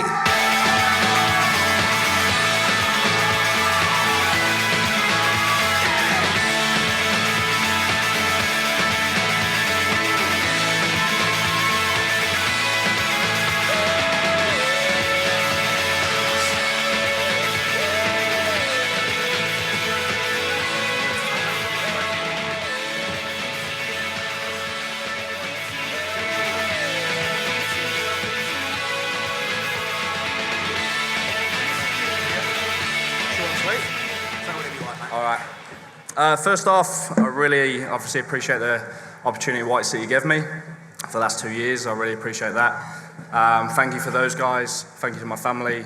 It's been a great year.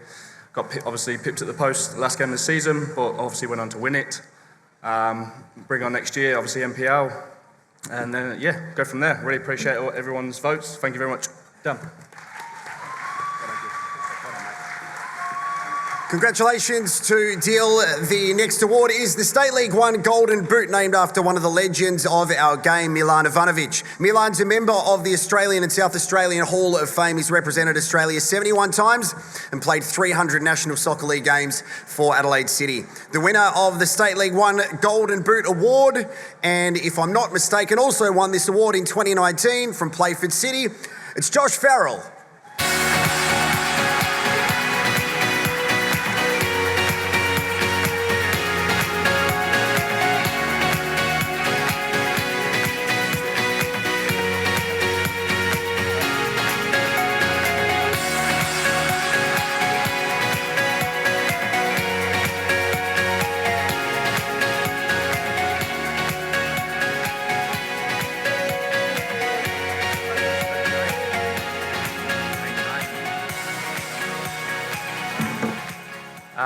I'd just like to thank everyone from Playford, Ben, in giving me the faith for, playing me every week.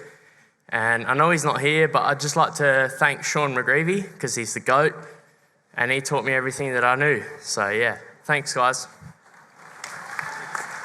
Well done, mate. Good job. Where do I go, this way or that way? Anyways, fine. Congratulations to Josh. We are only moments away from announcing the State League 1 Player of the Year, the Bob Telfer Medal.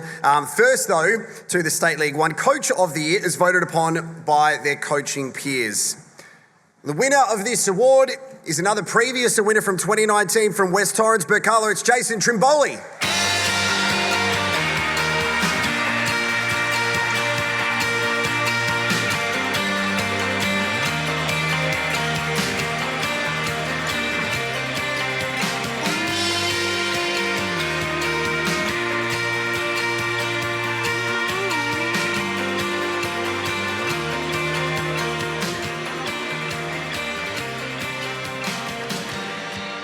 Stole a key, took a car downtown with a lost First of all, I'd like to just thank the FSA for putting on a great night. It's always good to come back to these events and catch up with players and friends that we're arguing against during the year. So it's always good to see them.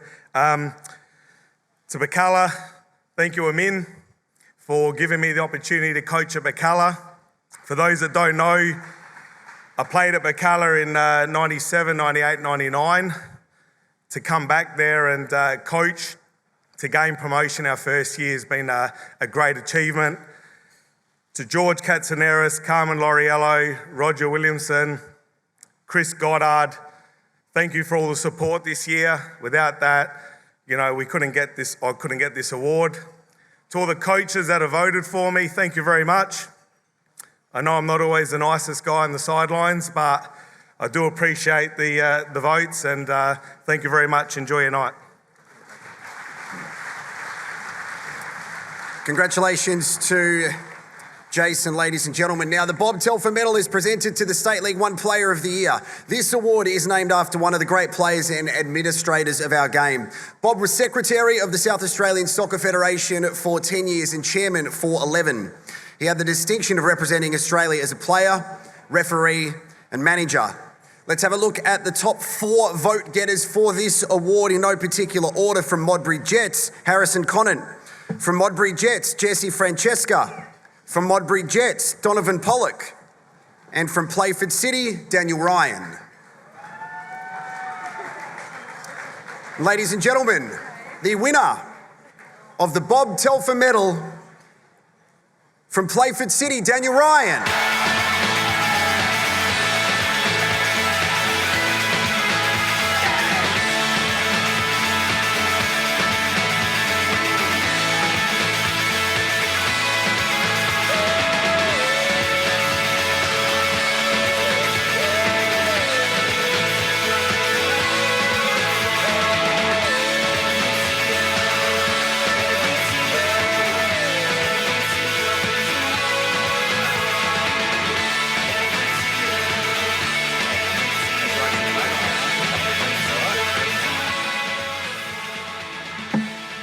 How are you feeling at the moment, mate? Obviously, I went through a couple of players on the leaderboard from all the same club, and then your name appeared. A well-deserved medal for yourself after an outstanding individual season. Can you talk us through the season and how proud you are?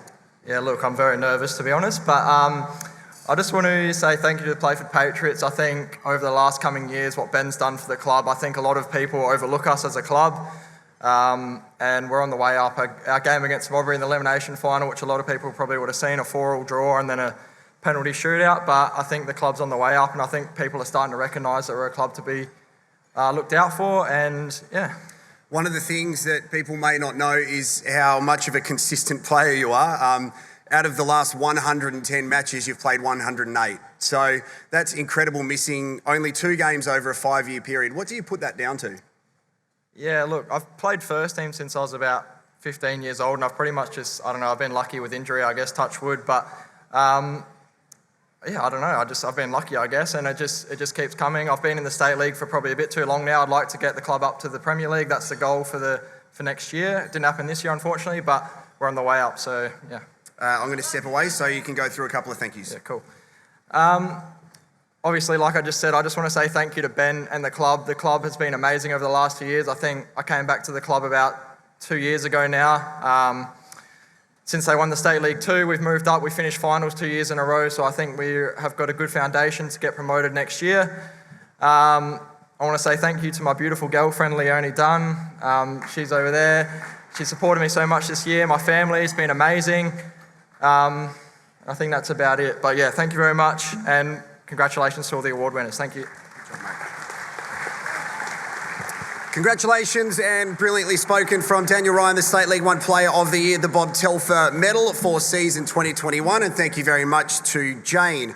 Now to the leaderboard for the Shirley Brown Medal for the Women's National Premier League Player of the Year. After round 16, Let's have a look because Chelsea Dorber, who we spoke to a little while ago, she's comfortably sitting on 22 votes at the moment. But then there's a handful of Salisbury inter-players, including Maria Rojas, Emily Condon and Mina Nishitani, followed by West Adelaide's Nicole Tilley on 12 votes. It's pretty close all over, with Chelsea Dorber having that 7-vote lead at the moment. Rosie, you are right in the middle of the arena at the moment, just waiting for Emily Condon. She should be somewhere.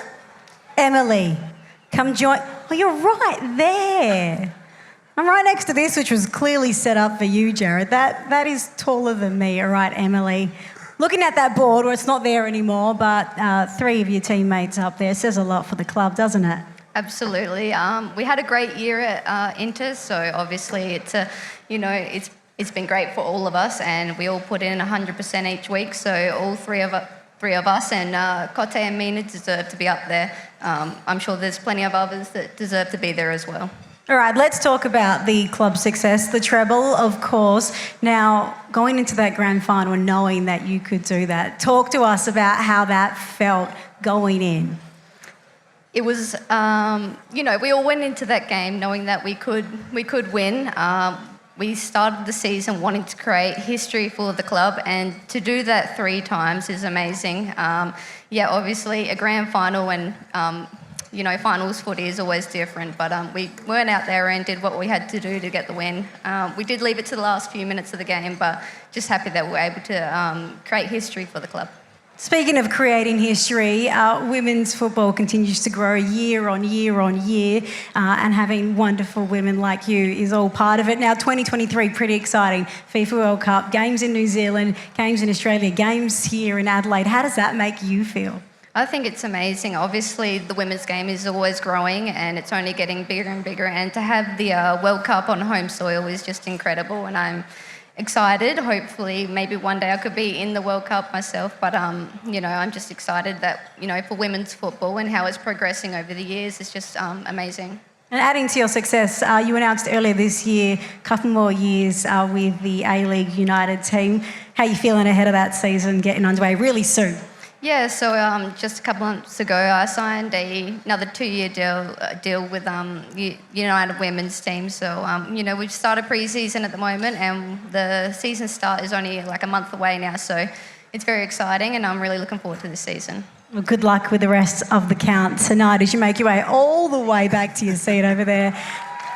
And we make it back to you, Jared Walsh. Thank you very much, Rosie, and thank you very much to Emily. Now, let's have a look at the leaderboard for the Sergio Melter Medal for the RAA National Premier League Player of the Year after round 16, and it's very close at the moment. We have a tie on 16 votes currently. From Campbelltown City, Alex Mullen. From Adelaide Blue Eagles, Hamish McCabe, followed by Metro Stars' very own Fabian Barbiero and Hamish Gow on 14, and Alex Rideout from South Adelaide on 14. It is very exciting as we will continue going through the votes a little bit later on.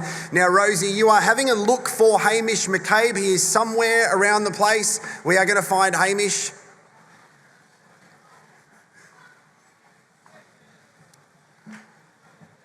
Hamish is going to make his way to the middle again to the extremely tall microphone stand with Rosie, and over to you. Look, I vacated the centre with you, so they were both trying to find us. Whoopsie daisies. All right, Hamish, tough year for your club, the Adelaide Blue Eagles. How do you feel the year went for you personally? Personally, I think I had a pretty good year, but obviously on behalf of Blue Eagles, wasn't a great year. We can't hide that fact. Would have liked a few more wins, but you just got to keep looking ahead to the future. All right, that sounds like positivity, which we love. What are the positives you're taking from 2021 moving forward? I think I just really appreciate, obviously, the club. I'm not sure who's here tonight, but just obviously giving me the opportunity to captain the side. That was a real, privilege, and I hope that I instilled some of the faith in some of the young boys there as well. But just all best to them, ready for next year. All right, good luck with the rest of the count as well. Thank you very much. No dramas. Thank you so much. Thank you, Rosie, and thank you very much to Hamish. Ladies and gentlemen, can you please welcome to the stage the CEO of Football South Australia, Mr. Michael Carter.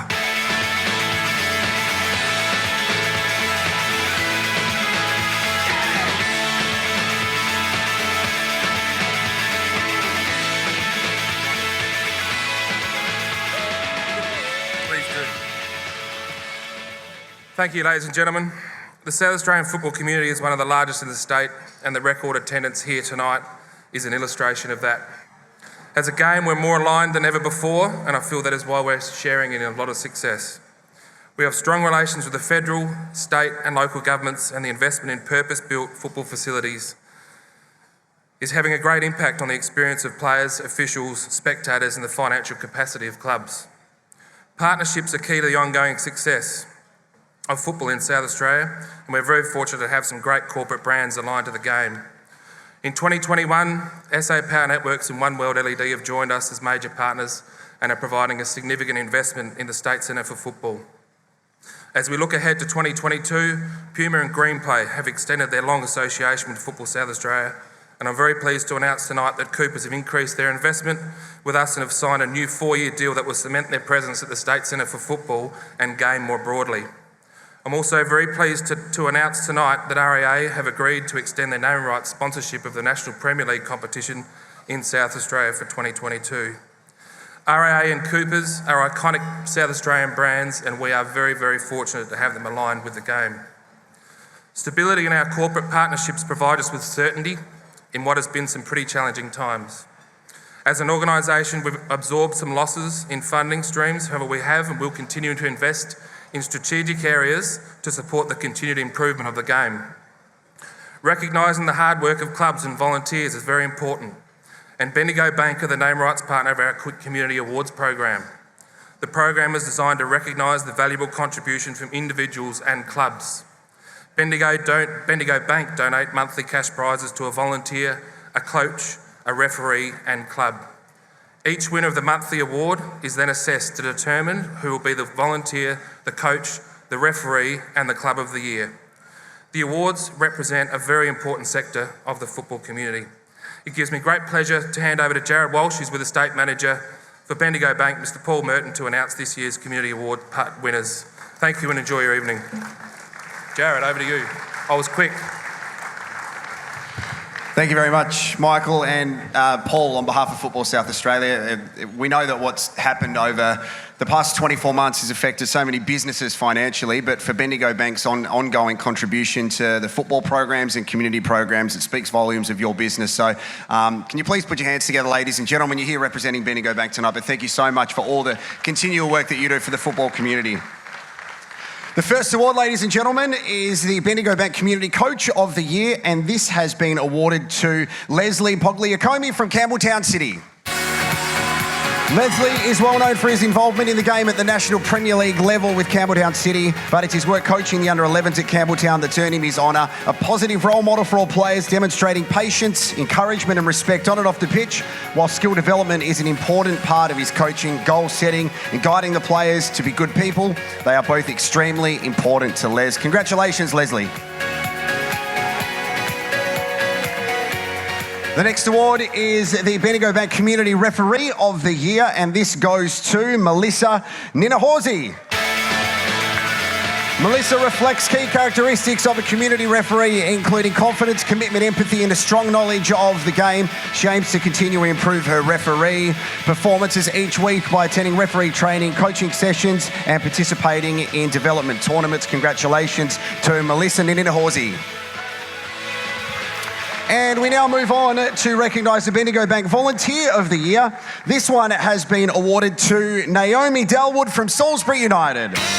She's been a volunteer at Salisbury United for 8 years, working countless hours with many roles and responsibilities with the club.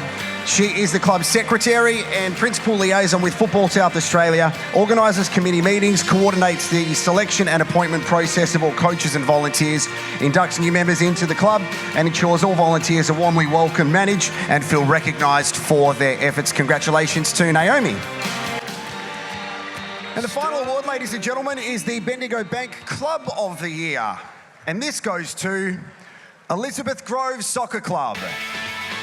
They were established in 1963, and since that time they have strived to provide active sport and recreation opportunities for boys and girls, women and men of all ages in a safe and welcoming environment. In recent years, the club's witnessed unprecedented growth to now exist as one of, if not the largest football club in the northern suburbs. More than 450 players, 60 coaches and 400 social members. The club prides itself on being accessible and affordable for families, with 30 players receiving club-funded financial assistance and further 5 players receiving club-funded hardship scholarships. Congratulations to the Elizabeth Grove Soccer Club, and I reckon we would like to hear from their representative to say a few words. Thanks, Jared. I'd just like to thank all the supporters that we have that help out the club every week. The volunteers are massive. For a club in the Elizabeth area, it's not easy, but the work we do with the community is really taken off, and we're a club that's on the way up, and you'll hopefully hear from us a lot more in the future. Thank you. Thank you very much to Robert Dorber and to Paul Burton from Bendigo Bank. Ladies and gentlemen, please put your hands together once again for all of the winners of our Bendigo Bank Community Awards. Back to you, Rosie.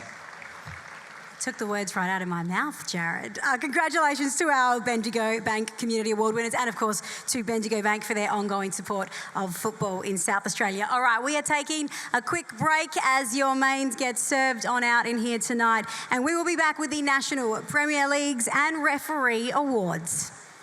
Prior to recommencing the presentation of the awards, please turn your attention to the screens as we relive the National Premier League seasons of 2021. I understood loneliness before I knew what it was. I saw the pills on your table for your unrequited love. I would be nothing without you holding me up. Now I'm strong enough for both of us, both of us, both of us, both of us. I am a giant. Stand up on my shoulders, tell me what you see. 'Cause I am a giant. We'll be breaking borders underneath our feet.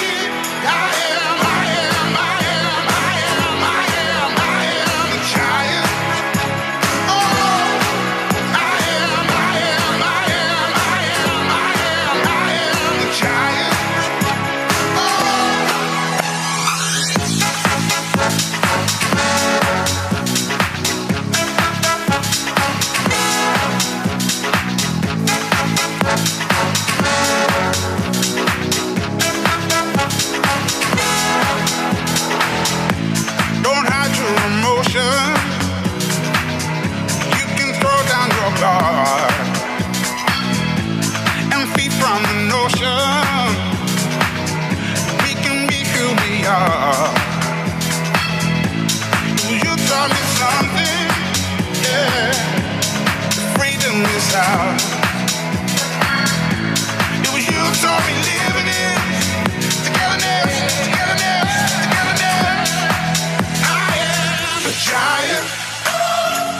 Stand up on my shoulders, tell me what you see. 'Cause I am a giant. We'll be breaking borders underneath our feet.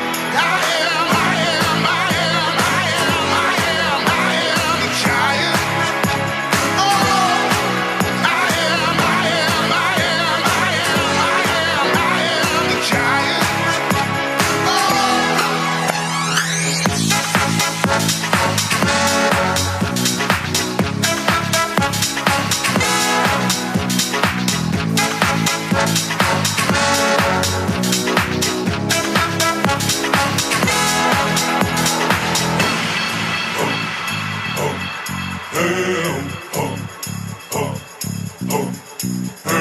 I'm gonna shake, roll the weight in the dirt under me, yeah. I'm gonna shake, roll the weight in the dirt under me, yeah. I'm gonna shake, throw the weight in the dirt, yeah. I'm gonna shake, throw the weight in the dirt, yeah. I'm gonna shake, throw the weight in the dirt, yeah. I'm gonna shake, throw the weight in the dirt, yeah.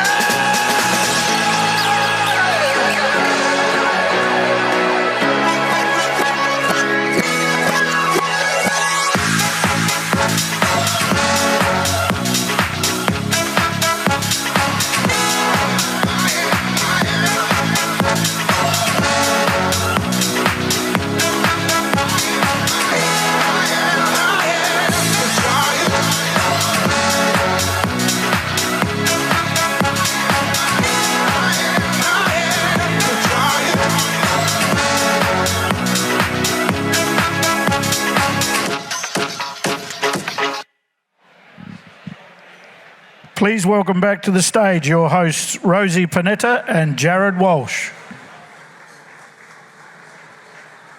The next awards to be presented tonight are in recognition of our match officials. To help assist with the presentation of the Young Referee and Referee of the Year, please welcome to the stage Football South Australia Board Director Simone Mercurio.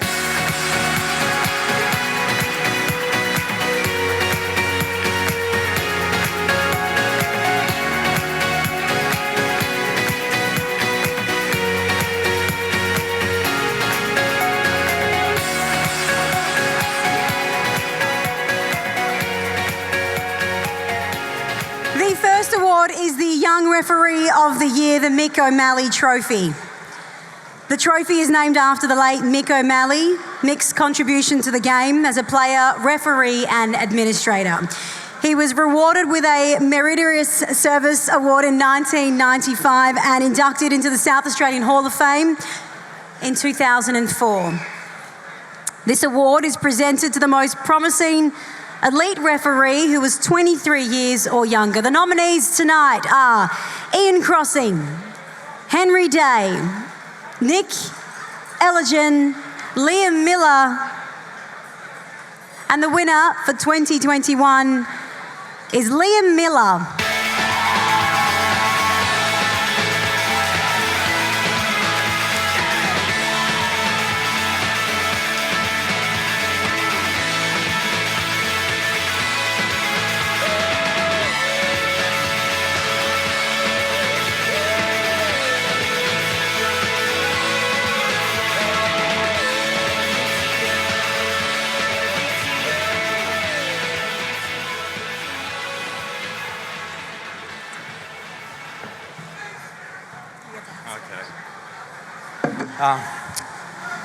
Firstly, I'd just really like to thank all the referees and all the referee coaches we have in the state. The past few years we've been really working on improving the culture in refereeing, and I think that's hopefully showed to our on-field performances. You can probably debate that, but that's up to you. But genuinely, I'd just really like to thank all the referees, all the referee coaches. Without them, I wouldn't be here, so thank you.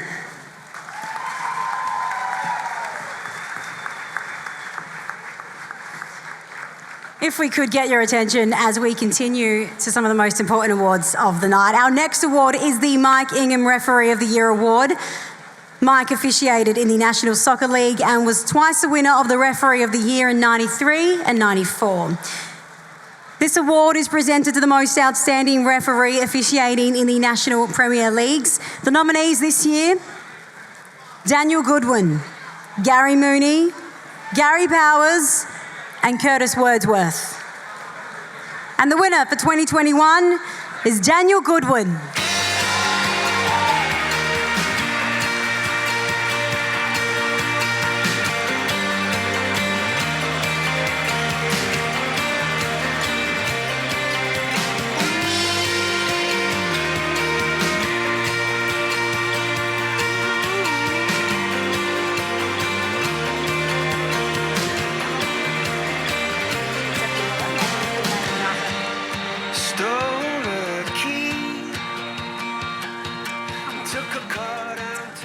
Get on over here, Daniel. All right. Congratulations, firstly. You were out there in the middle for the RAA National Premier League Grand Final. A lot of tension. Game went into penalties. How was the atmosphere for you out there in the middle? Yeah, it was good. I think the smaller venue compared to being at Cooper's made it actually more enjoyable on the field. You could feel the interaction from the crowd a lot more. Not that you don't get that at Cooper's, but I think in terms of having 3,000 people in a 15,000 seat stadium, you kind of lose all of that. But it was a good evening, and I think a result in 90 minutes would have been nice. I would have not preferred to run for the extra 30, but it was a good game, and I think either of the two teams could have won from what I saw across the year. So I think it was a good advertisement for the competition. Now, obviously, leading referee locally, you've had a taste of the A-League. Can we expect to see you back there doing that? Oh, that's a laugh. Is that your official response? I'd love to say that it's still on the table, but there's a lot more younger referees that are out there that have probably got more of an opportunity. So for me, I'd like to give it a shot, but at the same time, I know that window is closing very quickly for me. So I'm just happy doing doing what I'm doing and just being part of the competition that I'm in now is quite a privilege for me, and I enjoy being out there with the players that I'm joining the field with. Well, let's hear it again. Congratulations, Daniel, and thank you to Simone. Let's hear it for these. Thank you. Now, ladies and gentlemen, we now move on to recognise the Women's National Premier League. The first set of presentations to be made will be to the Women's National Premier League Team of the Year as selected by the coaches. Please welcome back to the stage Football South Australia CEO, Mr. Michael Carter, to make the presentations to each of the players as they are called to the stage. The Team of the Year is selected based on a 4-3-3 formation. The players are requested to come onto the stage as announced. Now, the first player to be named is the goalkeeper, who is also recognised as the Women's National Premier League Goalkeeper of the Year. And the Women's National Premier League Goalkeeper of the Year from West Adelaide is Sarah Willisey.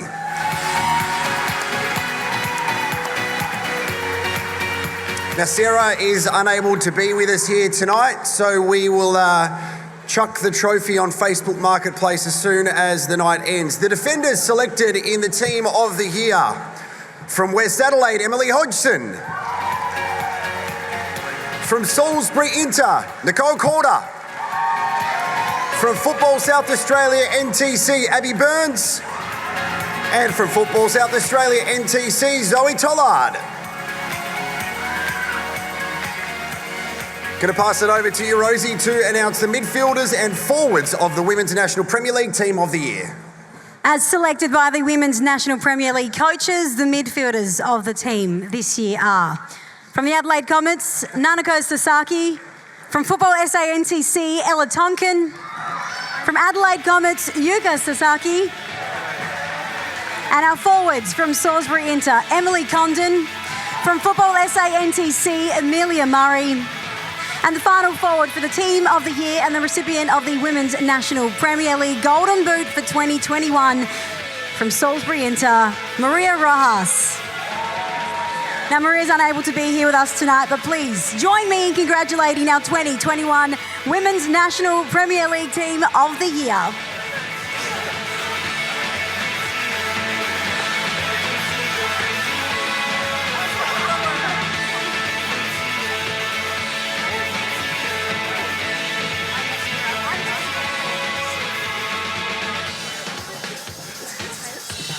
So you pose for a pretend happy snap.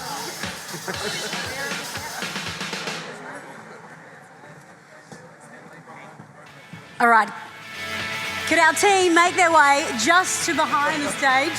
We'll get a photo of you guys all together as we move on to our next awards. The next award tonight is the Women's National Premier League Coach of the Year, the Bob Bush Award. The award is voted upon by the coaches of the league. To present this award in memory of Bob, please welcome to the stage Anne Gibbons, Bob Bush's daughter.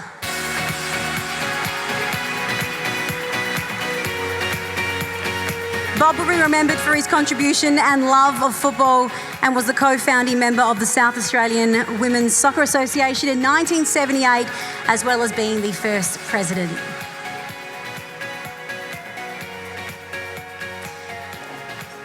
As voted upon by the Women's National Premier League coaches, the winner of the Bob Bush Coach of the Year from Football SA NTC, Michele La Stella.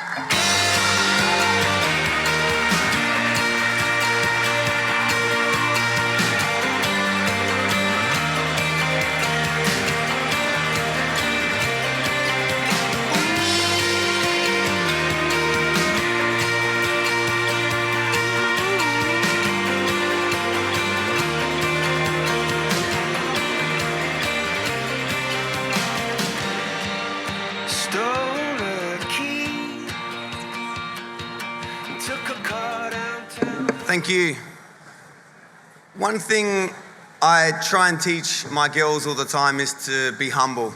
If you're humble, you put yourself in a position to learn, and if you learn, you're always going to improve. So on that note, I'm really humbled to receive this award. I'd like to thank Football South Australia for their continued support over the last 6 or 7 years. I'd like to thank the coaches, obviously, for their votes. To my wife, she's not here, but I want to thank her for her patience. Obviously, there's a lot of football over the 12 months of the year. To my staff, all the endless hours that they put in over 12 months is phenomenal. And lastly, and most importantly, to my players, you girls really are a privilege to coach, and I wouldn't be here without you, so thank you.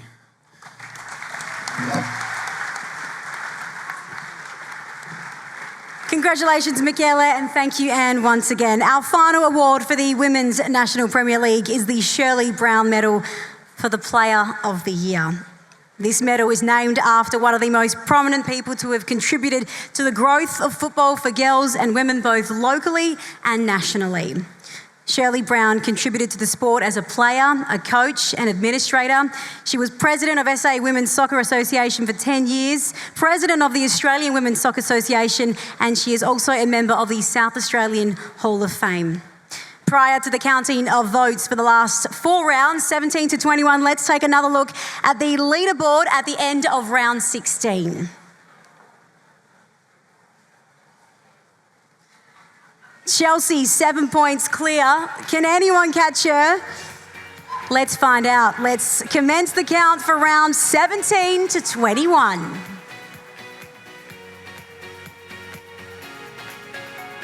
Adelaide, 1 vote. Football SA NTC, Ella Tonkin. 2 votes. West Adelaide, Laura Johns. 3 votes. West Adelaide, Nicole Tilley. Fulham United versus Adelaide University, 1 vote. Fulham United, Natasha Vella. 2 votes. Fulham United, Hannah Doyle. 3 votes. Fulham United, Laura Najolki. Adelaide City versus Adelaide Comets, 1 vote. Adelaide Comets, Yuka Sasaki. 2 votes. Adelaide City, Isabel Darlin Flight. 3 votes. Adelaide Comets, Nanako Sasaki.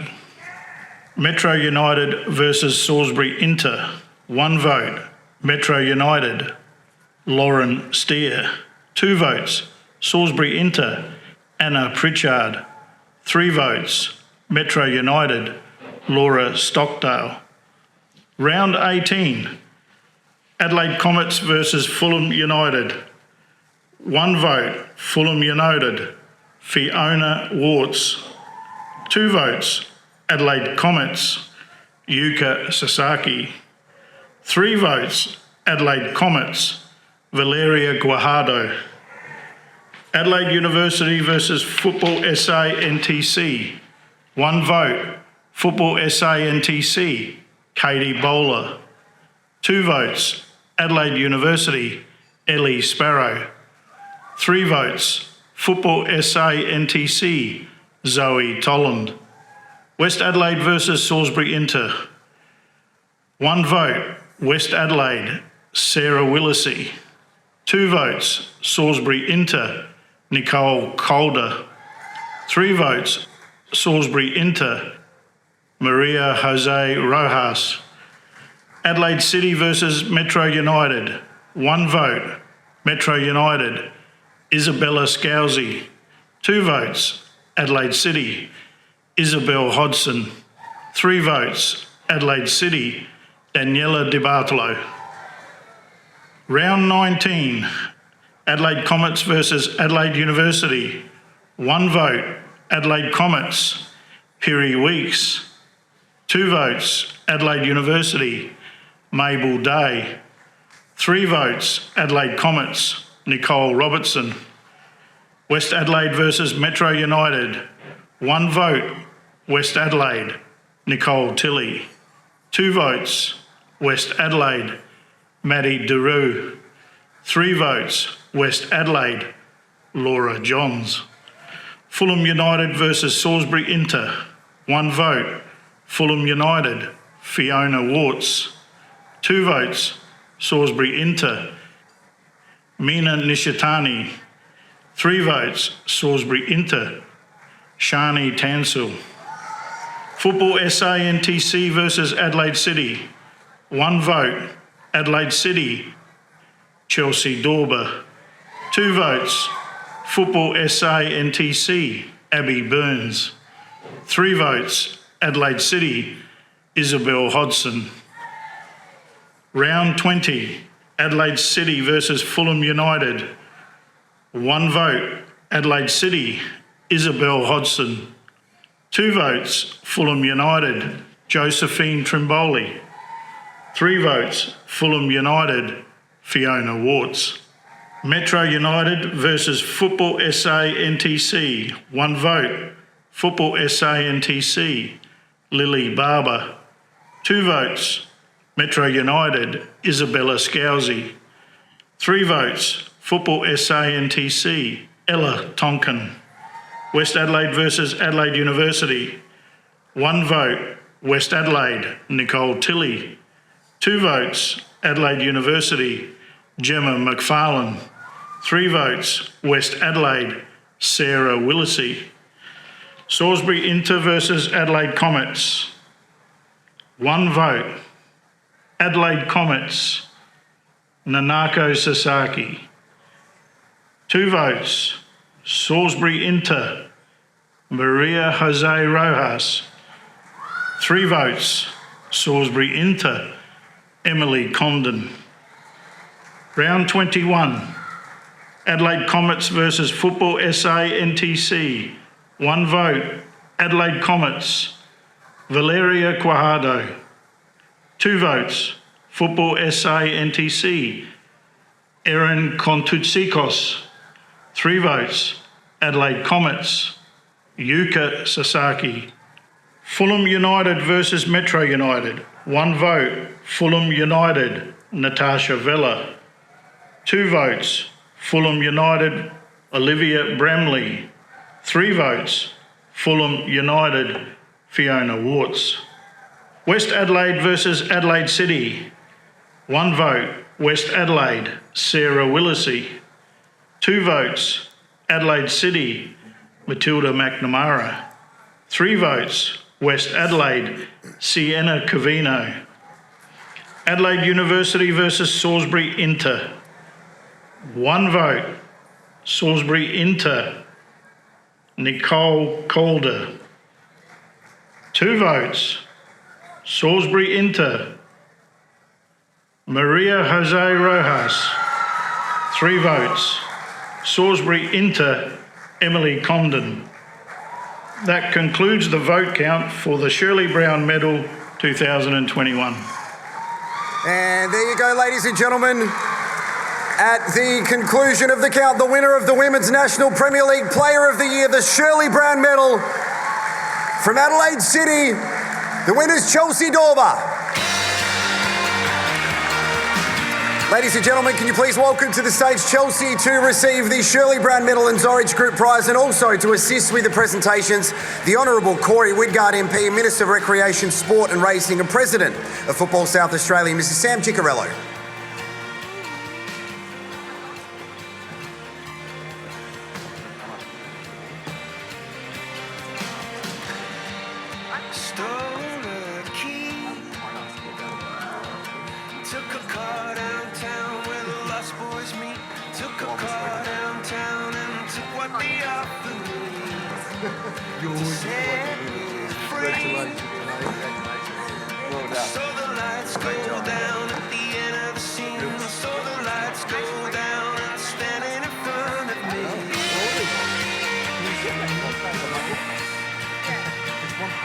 As we get Chelsea over here, ladies and gentlemen, the first words that she uttered when she made her way onto the stage was, well, I didn't expect that, and we are going to find out exactly why. I think she should probably get her awards first, though, so let's get that part out of the way. And once again, can you please put your hands together and make some noise? The Shirley Brown medalist, Chelsea Dorber.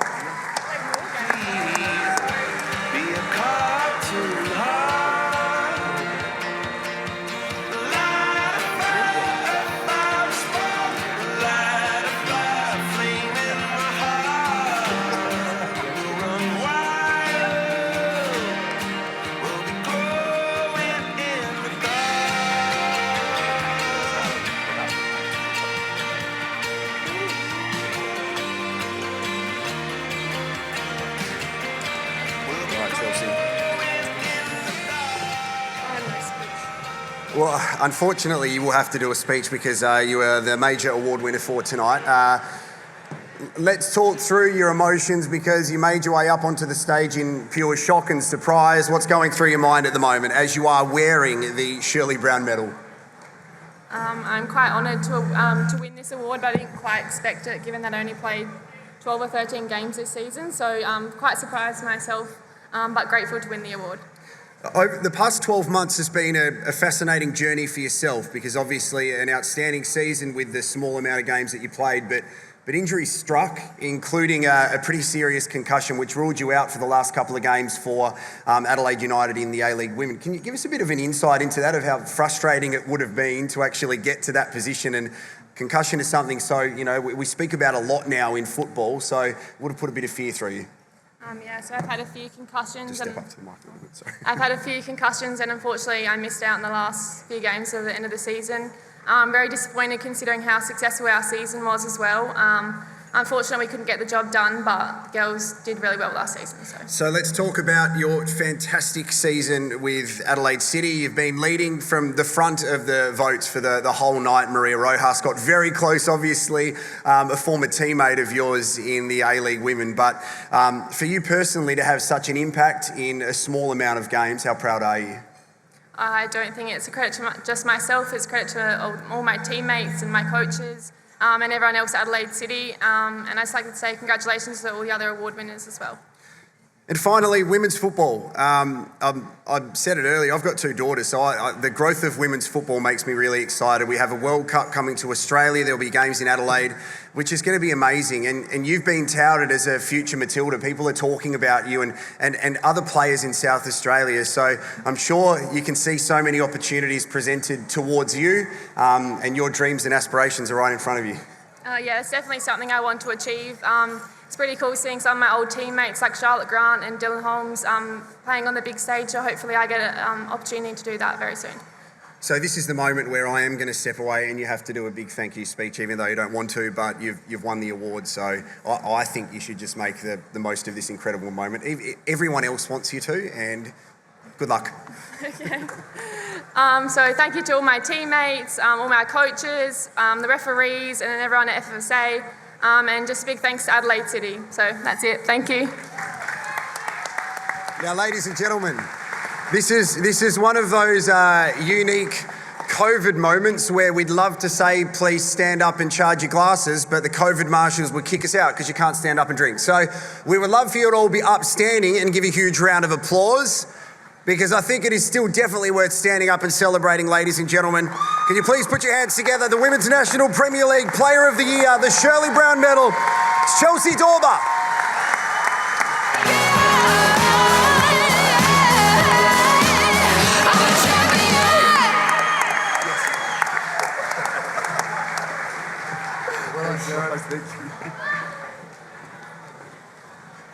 We'll now move on to the presentations for the RAA National Premier League.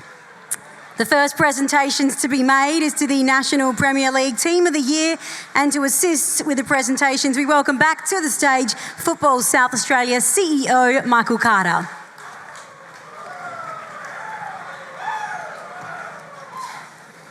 As Michael makes his way up here, we remind you the Team of the Year is selected by the coaches of the RAA National Premier League and is selected based on a 4-3-3 formation. Players are requested to come onto stage as they are announced. The first player to be named is the goalkeeper, who will also receive the RAA National Premier League Goalkeeper of the Year, the Peter Nikolic Award. The award named after the late Peter, who was a former chairman and general secretary of the South Australian Soccer Federation. Peter is a member of the Australian and South Australian Hall of Fame. And the National Premier League Goalkeeper of the Year is Lewis Moss from Adelaide Olympic, who cannot be with here tonight. As we move on to the defenders selected in the Team of the Year. From Adelaide City, Lachlan Barr. From Adelaide City, Matthew Halliday. From Adelaide Comets, Adam Lecornu. And from Campbelltown City, Jake Halliday.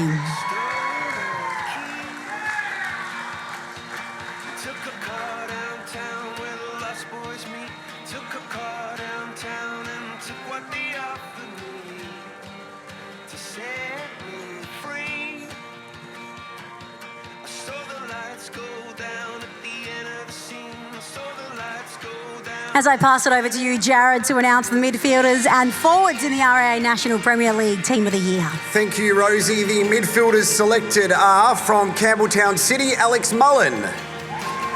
Alex is unable to be with us here tonight, so we will continue on with the midfielders selected. From Adelaide Comets, Alan Welsh. From Adelaide Olympic, Kristen Konstantopoulos.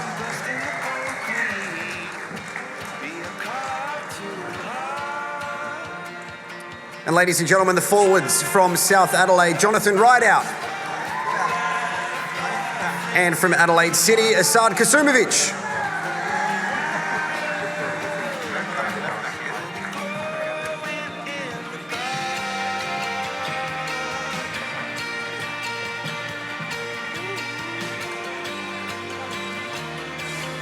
And ladies and gentlemen, the final forward for the Team of the Year and the recipient of the RAA National Premier League Golden Boot for 2021 from Campbelltown City, Mark Marino.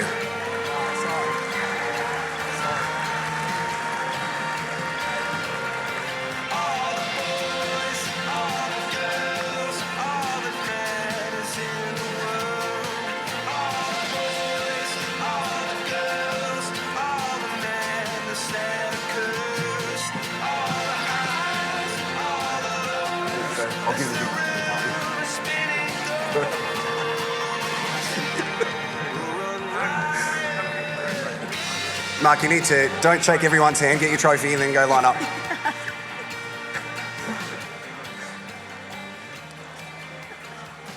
We're just going to wait for Mark to say hello to everyone. Are you good? Are you all right? Okay, news good. All right, ladies and gentlemen, please put your hands together for the 2021 RAA National Premier League South Australia Team of the Year. And thank you very much to Michael Carter. Well done, guys. That way, boys, that way. We move on to the RAA National Premier League Coach of the Year, the Martin Crook Award. It's a very prestigious award and a testament to the person that it's named after. Martin dedicated his life to coaching young players both at state and national level. The winner of this award is chosen by his coaching peers. To present the award, will you please welcome to the stage Martin's wife, Julie Crook, and co-founder of the Martin Crook Foundation.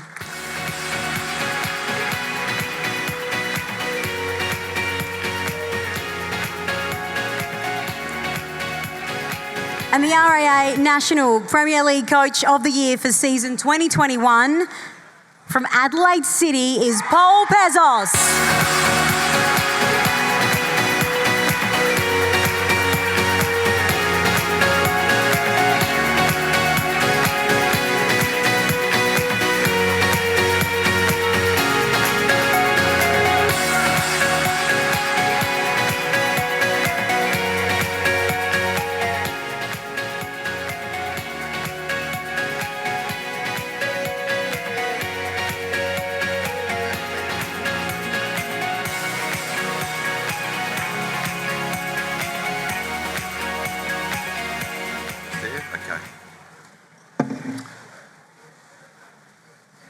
Just want to thank my peers for voting for me, muchly appreciated.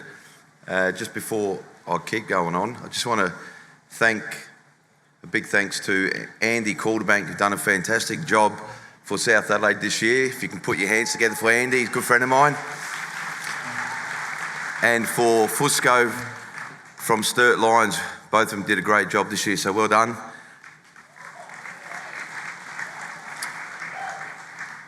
I just want to thank Adelaide City for giving me the opportunity to come back to the club and take the reins for the first team.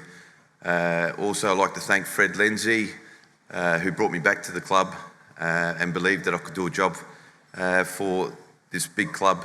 And I'd like to thank my players, who did a tremendous job this year, and if it wasn't for them, I wouldn't be standing here. So thank you, boys, and enjoy the night. Thank you.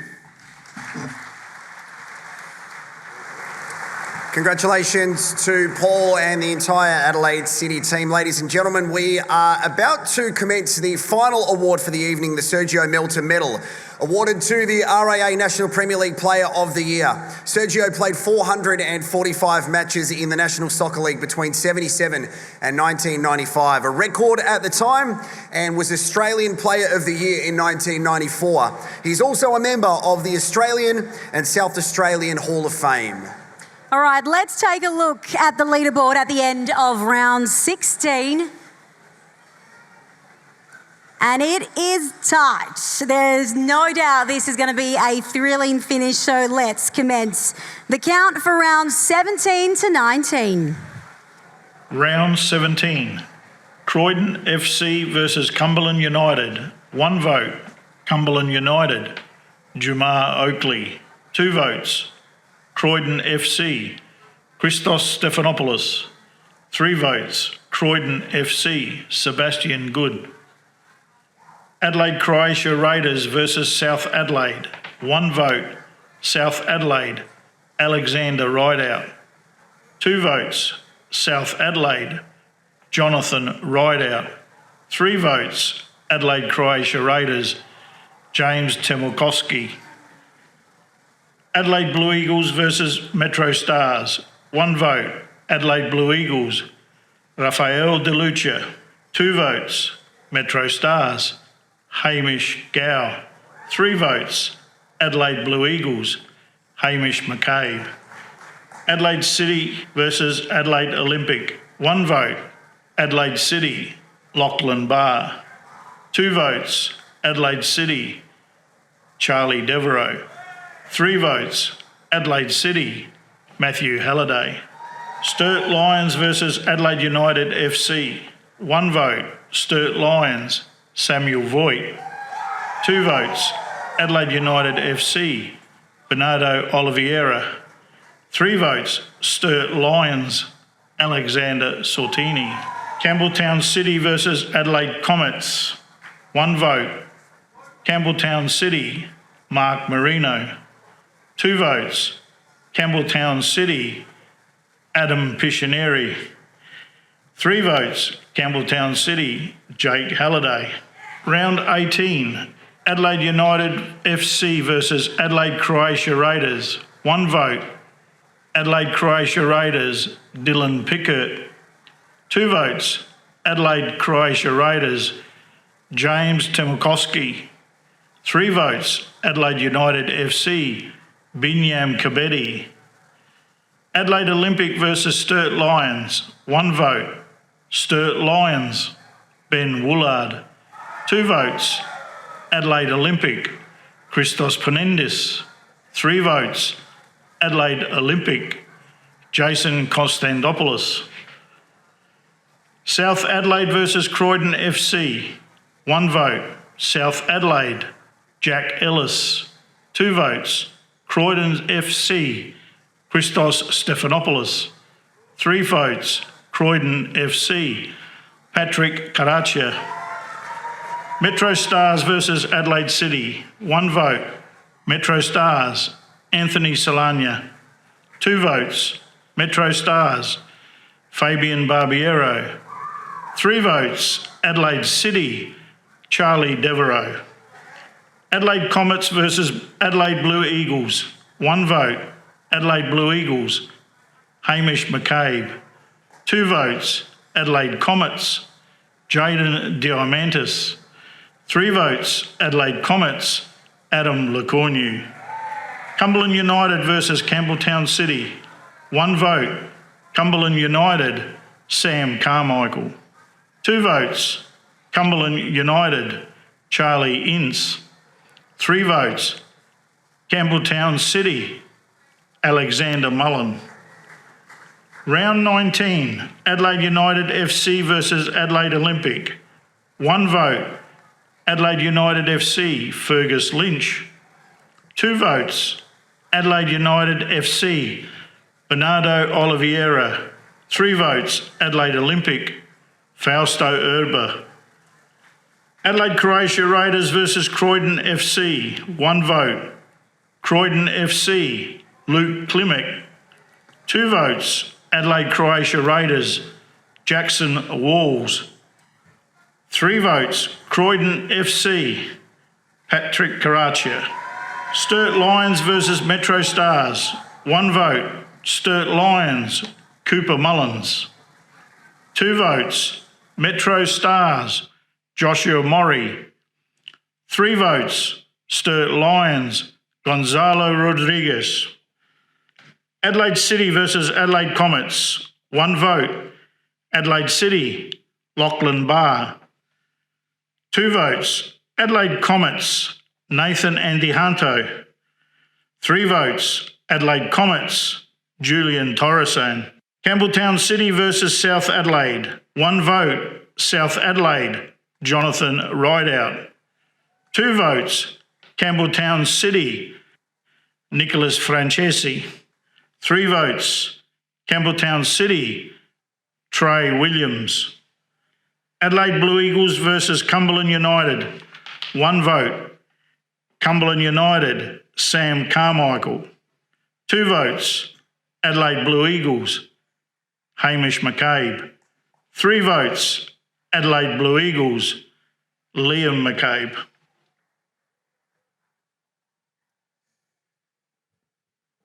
Well, ladies and gentlemen, here we are with a couple of rounds to go, having a look at that leaderboard. Hamish McCabe leading at the moment by 3 votes over Alex Mullen. Fabian Barbiero not too far behind. The final 3 rounds will now be counted to unveil the Sergio Melter medalist for 2021. We'll have a winner in 3 rounds. Let's get back to the count.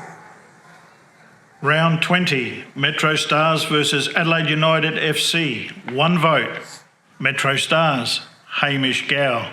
2 votes, Adelaide United FC, Nestor Iracunda. 3 votes, Adelaide United FC, Bernardo Oliveira. Adelaide Comets versus Sturt Lions. 1 vote, Adelaide Comets, Ryan Yates. 2 votes, Adelaide Comets, Ninko Beric.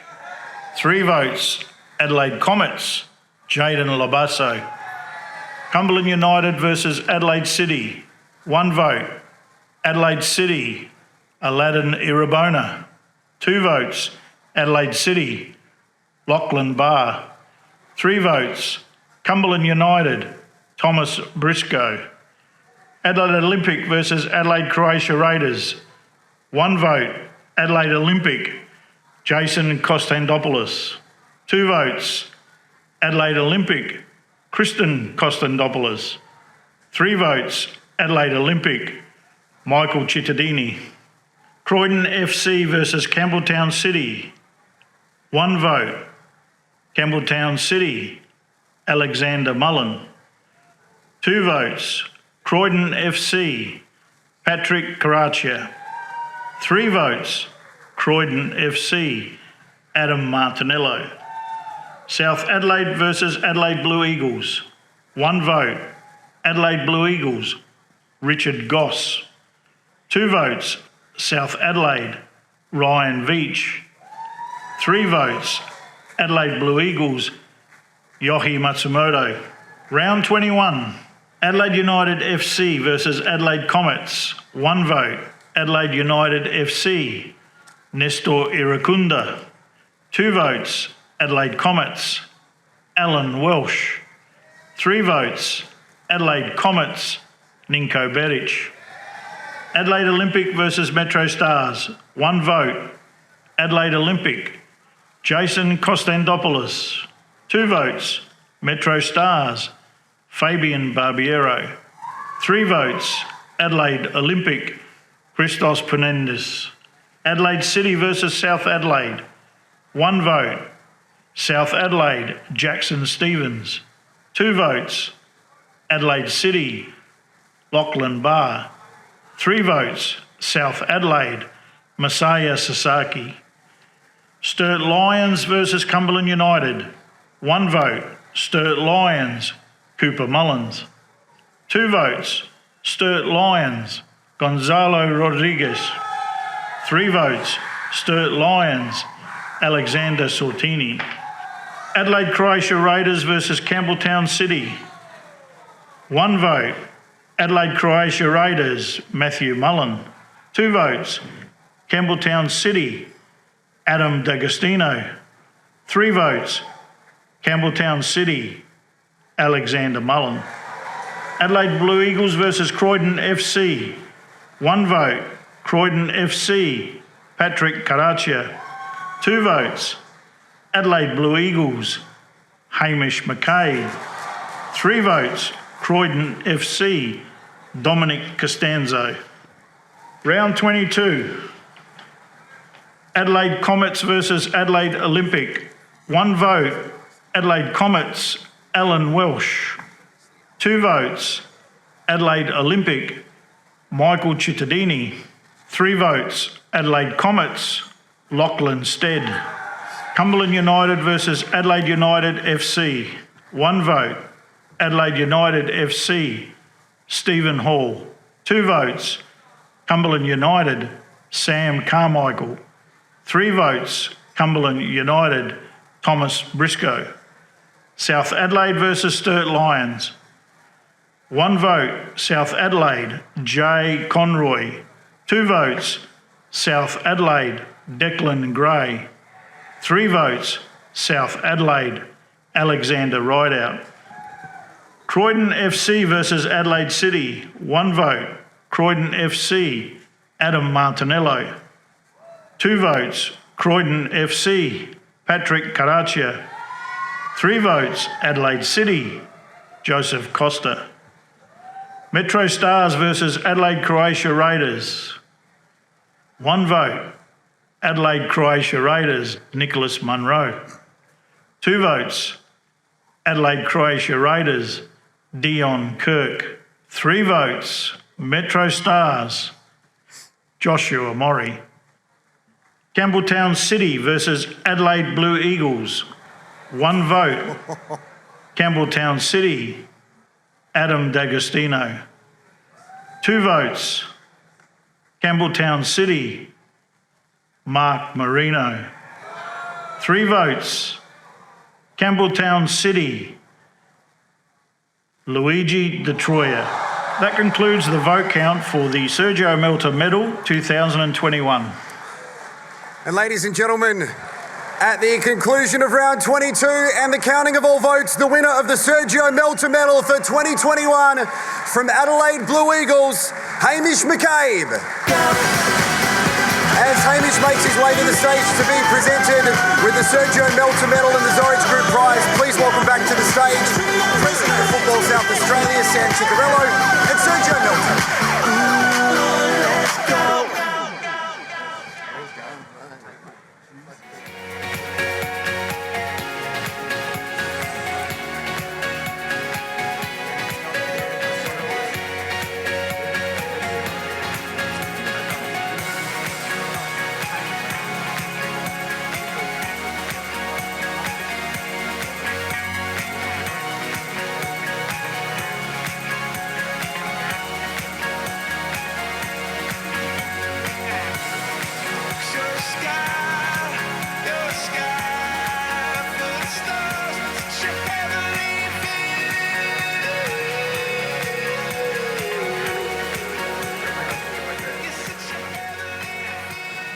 Get on over here, Hamish. Hello again.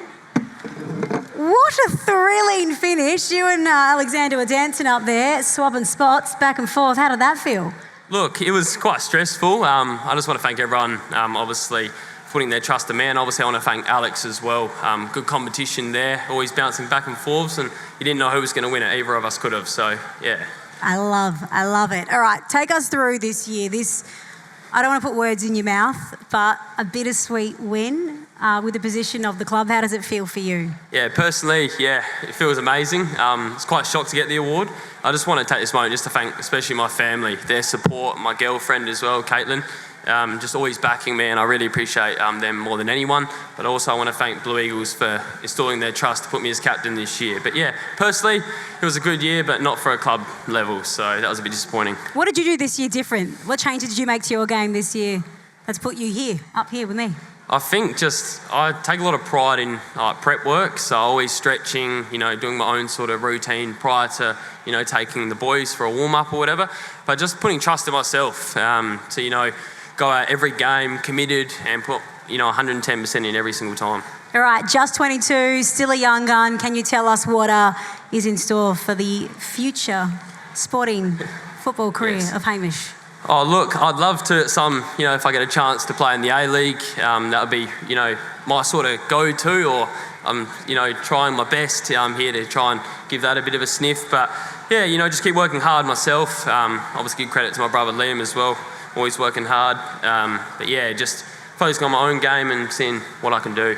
Well, you have the Sergio Melter medal round your neck. It is your turn to take these mics and take it away. Rosie. Thank you. Yeah, just again, want to thank Football South Australia for putting on such a great show like they do every year. Thank you everyone for coming. And yeah, I hope everyone's had a lovely night. And again, I don't know if many people from Blue Eagles are here, if they had a function on. Just want to thank them on behalf of myself for the year last year that's just gone by. But congratulations to all the award winners. And I think Rosie and Jared's done a great job up here tonight as well. So thank you again and all the best next year. Ladies and gentlemen, I would like you to all be upstanding once again, please.